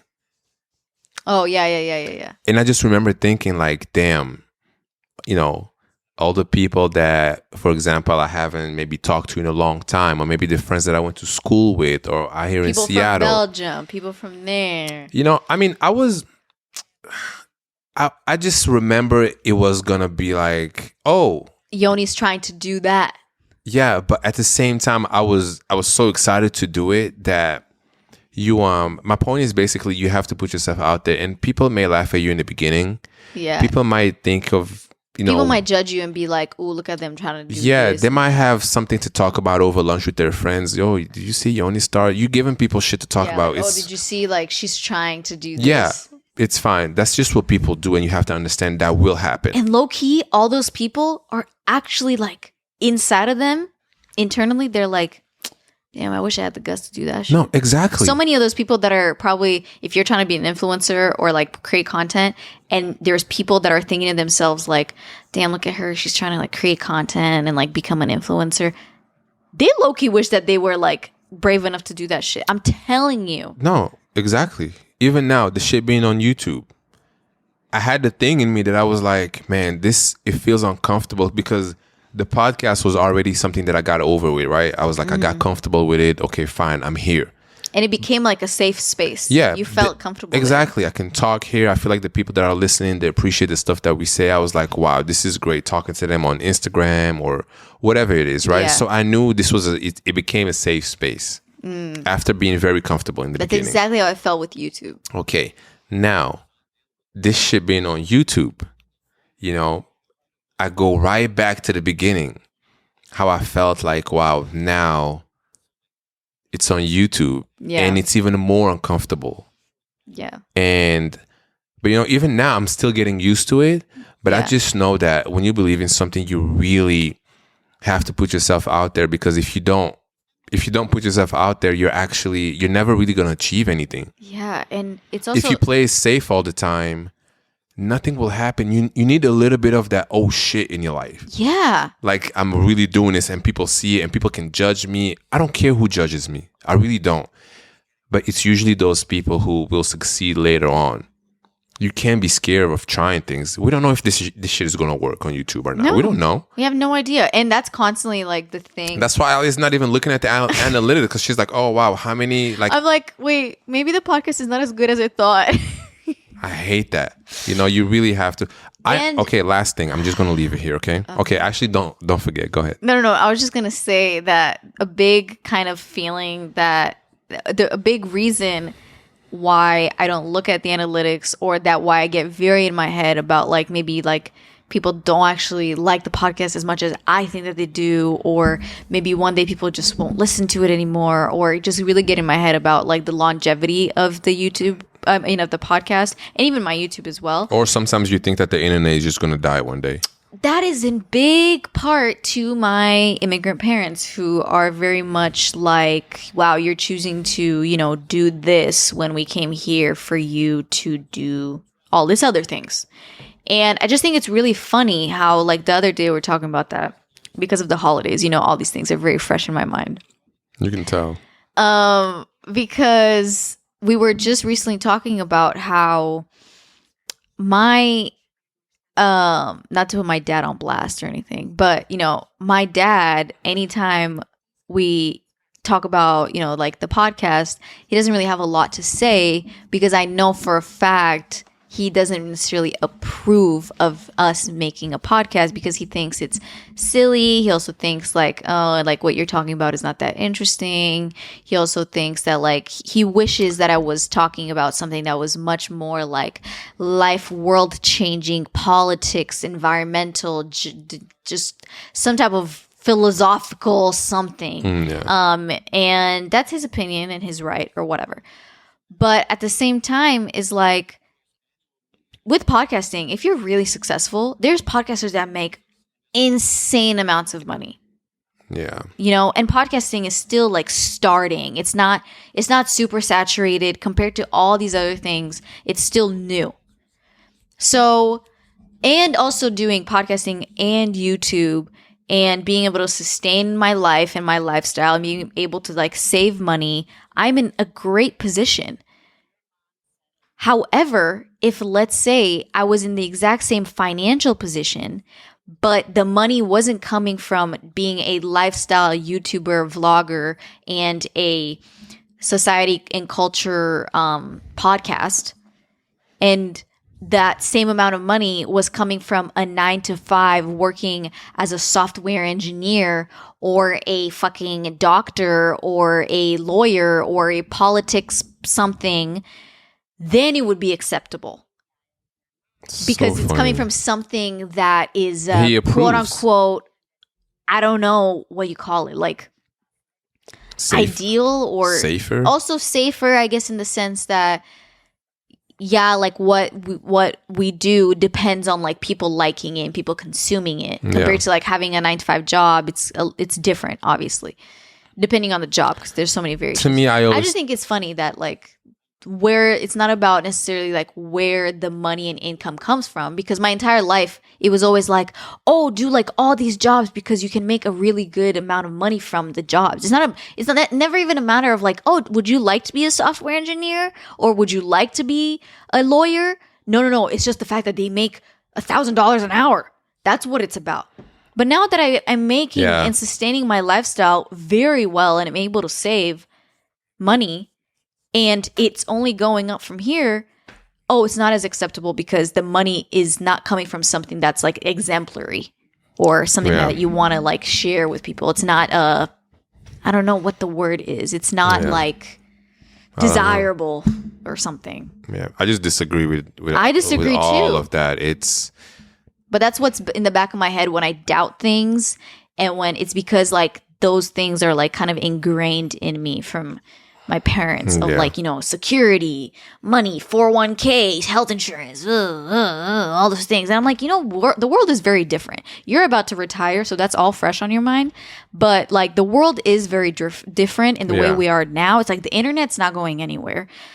Content creation is not going anywhere. Brands still need influencers to advertise your shit. All this stuff is new. Like all this podcast stuff, it's still very Reels, fresh, TikTok. new. It was like, it's been what, 2 years since we've had Reels and TikTok? But I'm just saying, Reels and TikTok, I don't know how much is going to be like popular like that, but I just know audio format is really, I feel like it's going to be like the next thing. I feel like, like everybody, because when you're just listening to a podcast, you can do so many things. So watching it is one thing, you sit down and you can just kind of, if you have time, you can watch it, which is great, Yeah. But listening to something, I listen to podcasts every single day while I'm doing shit around the house. It's just, I don't know. Sometimes it could be, I listen to photography podcasts. I listen to just pure entertainment, comedy.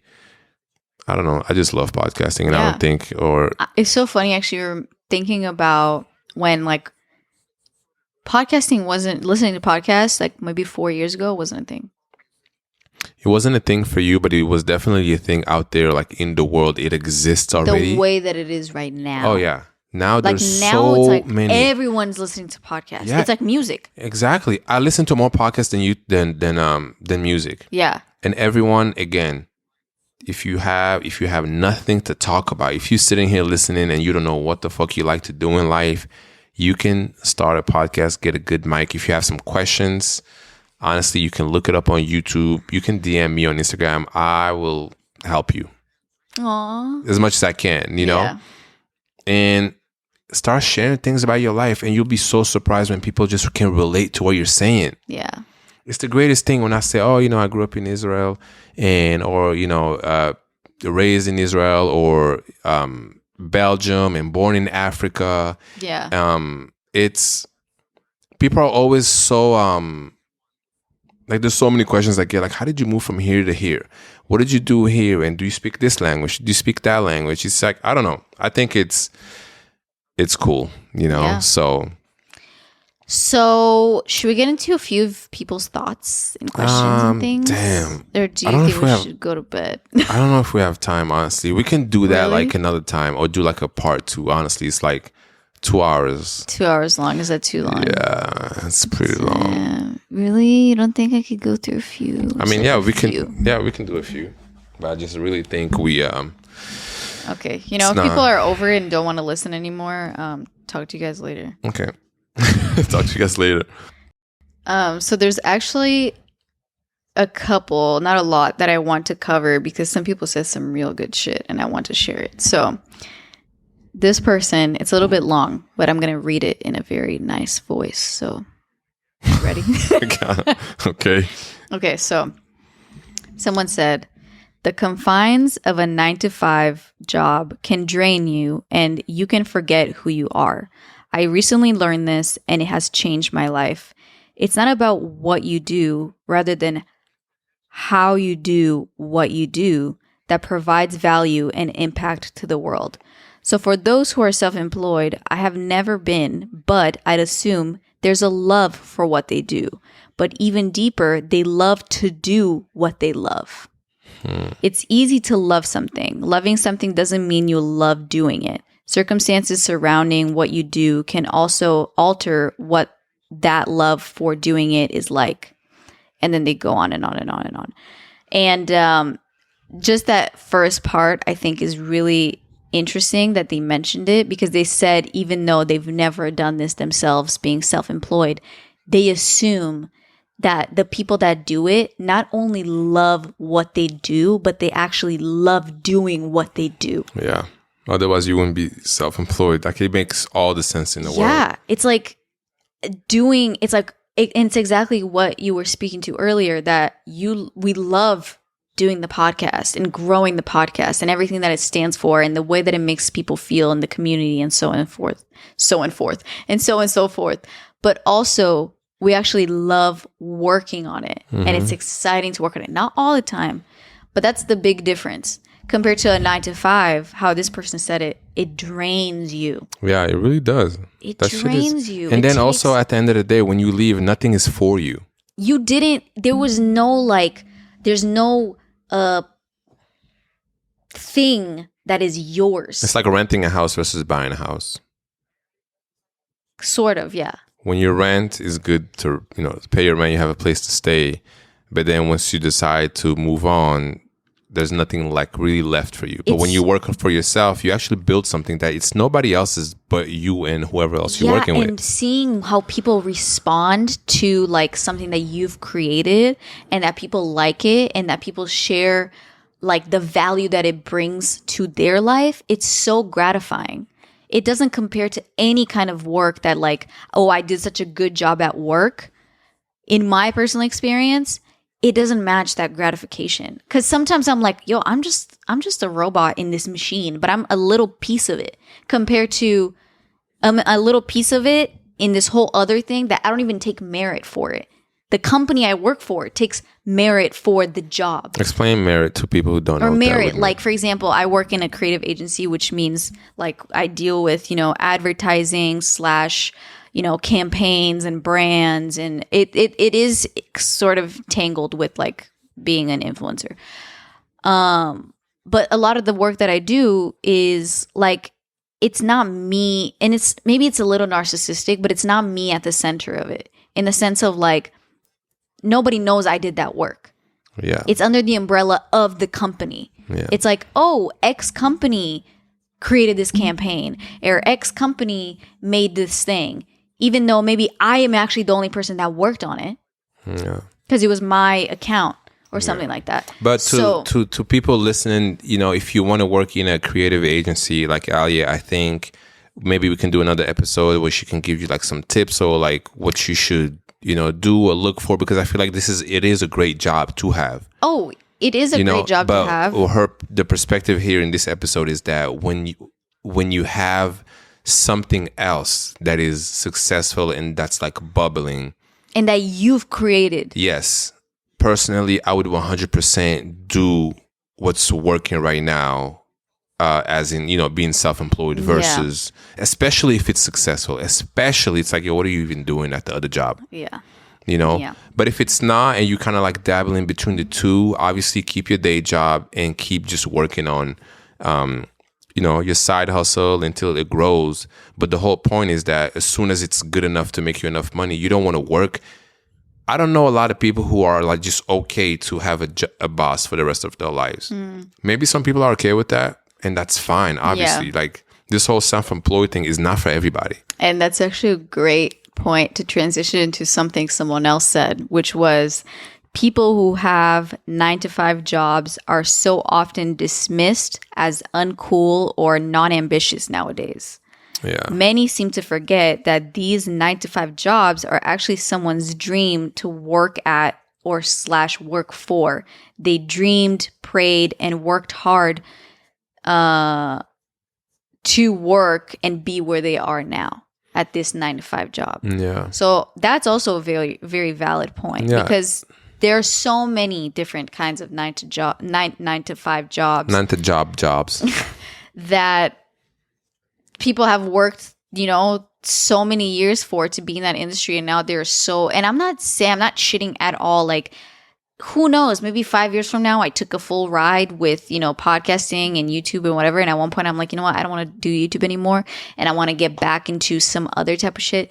I just think that right now, in the way that the internet works, it would be a missed opportunity for so many people to not take a chance and like use it to their advantage. Yeah.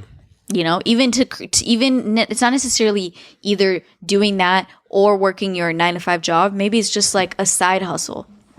So many people do that. So many people actually are content creators and have a full-time job. Yeah. I think everybody is capable of creating content, and if you're interested in that. Basically, I think this whole episode is that if you're a person if you're scared to try your own thing, or if you don't know if it's going to work, or if you're just embarrassed that, you don't want to put yourself out there and feel like, people might judge you for trying something new. Fuck all that shit. No, honestly, you can't think about that, because then you'll actually never really achieve it. Yeah, and honestly, like, if that's I hate the only reason... And I hate to just like preach like that, because it sounds like, yeah, I know what you're saying. Okay, everybody, Gary V. But it's very it's very cool when you're able to just build something of your own. Yeah. I don't know. I feel like there's someone out there that's just gonna give the whole other perspective and just say that, maybe working for someone is, and also not everybody has the opportunity to do this. In what sense? Let's say you live in a country where you actually can't even do this type of shit. Oh, yeah.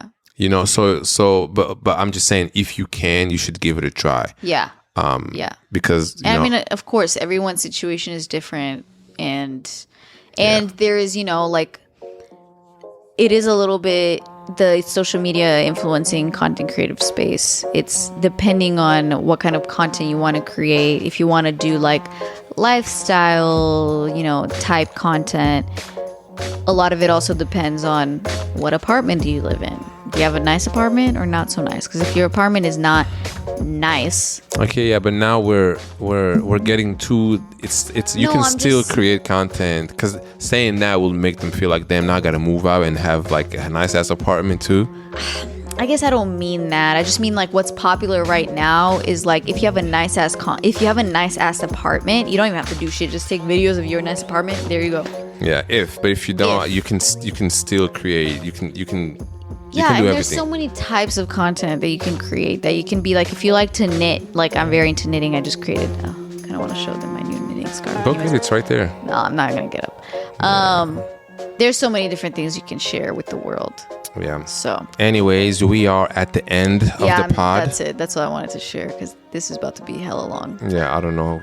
If you're still watching this or 2 listening. hours, or listen, just know that we fucking love you, okay? Because this took 2 hours of your day to hang out with us, and we really appreciate it. But I hope you enjoyed it just as much as we did. This was a great conversation. I'm like good. Pumped. Yeah. Myself, I'm good. I think this might be my favorite one that we had so far.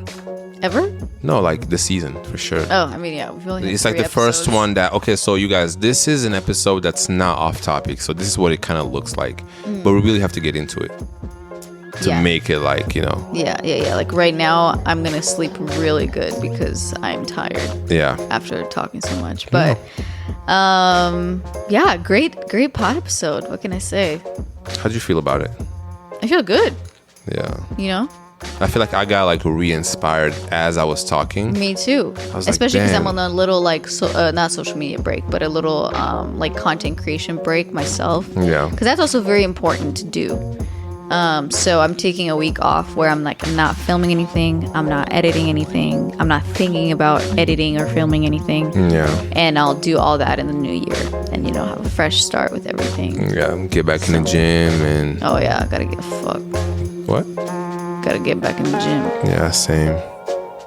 The gym is right there. The gym is literally across the street, and I still have to sign up because I canceled my other membership at the gym. Yeah. Anyways, but we need to keep ourselves accountable and go together. Because if we go together, then. Yeah, we go together. I feel like we have this thing that we're very competitive with each other. So if we're working out or if we're running, if you don't stop, I don't stop. Yeah, it's like there's no way. Yeah. I don't care how tired I get, I will not stop before also, my girlfriend stops. If you go, I will also go. Like if you go to the gym, you feel so I can't bad. Just be sitting at home, especially if I'm not doing anything. Just it's eating, like you're gonna go to the gym and I'm just like gonna sit on the couch at home, just eating with you. Potato chips. Okay, it doesn't have to be that extreme. It's okay. It's just it sounds better when you put it like that. Yeah. Anyways, thank you to everyone who listens to the podcast. Shout out to your dog. Oh, wow. You're saying that now? Okay. I feel like I want to be part of that too. You got to come and put your own thing. Yeah, I should. Drink your tea. Is that going to be my thing?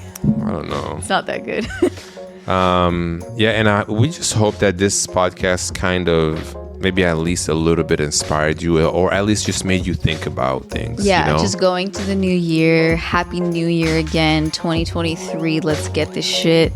Let's, live this shit. Enjoy our life, like. And you have to try. We're here right now, guys. This is the new year and you have to try new things. It's 2023. Like, how many years do you want to wait until you do that one thing that you always wanted to do, but you were scared? Okay, exactly. So grab your camera, do that. Fuck what all your friends think about it. Fuck all your parents. I mean, wait. What? Fuck what your parents think. Fuck all your parents. What? Yo, we're gonna have to bleep that out. No offense at all. Yeah. And also respect what your parents say, obviously. But within when measure. but when you really want to do something and you really believe in it, you just have to do that shit. Because it is your life. It's no one else's but yours. So. Okay, this is not a motivational podcast. Anyways, love what you do. You always sing at the end of the podcast. I feel like this is my new thing. Yeah, but it's like bad. Is it? I feel like it's going to be fun for the people. Yeah, anyways, you guys, I am cramping up and I'm so hungry also. So hungry, we just ate. I'm hungry again. Yeah, I'm going to, I'm going to eat What? I'm going to eat some nice mochi ice cream. Yeah, I need that. That's going to be so satisfying. Okay, love you guys. Hope you have a great week ahead of you and a great weekend. And we'll see you guys next week back again with another juicy episode. This is when Alia ruins the podcast. No, it's so rude. Okay, bye guys. All right, bye.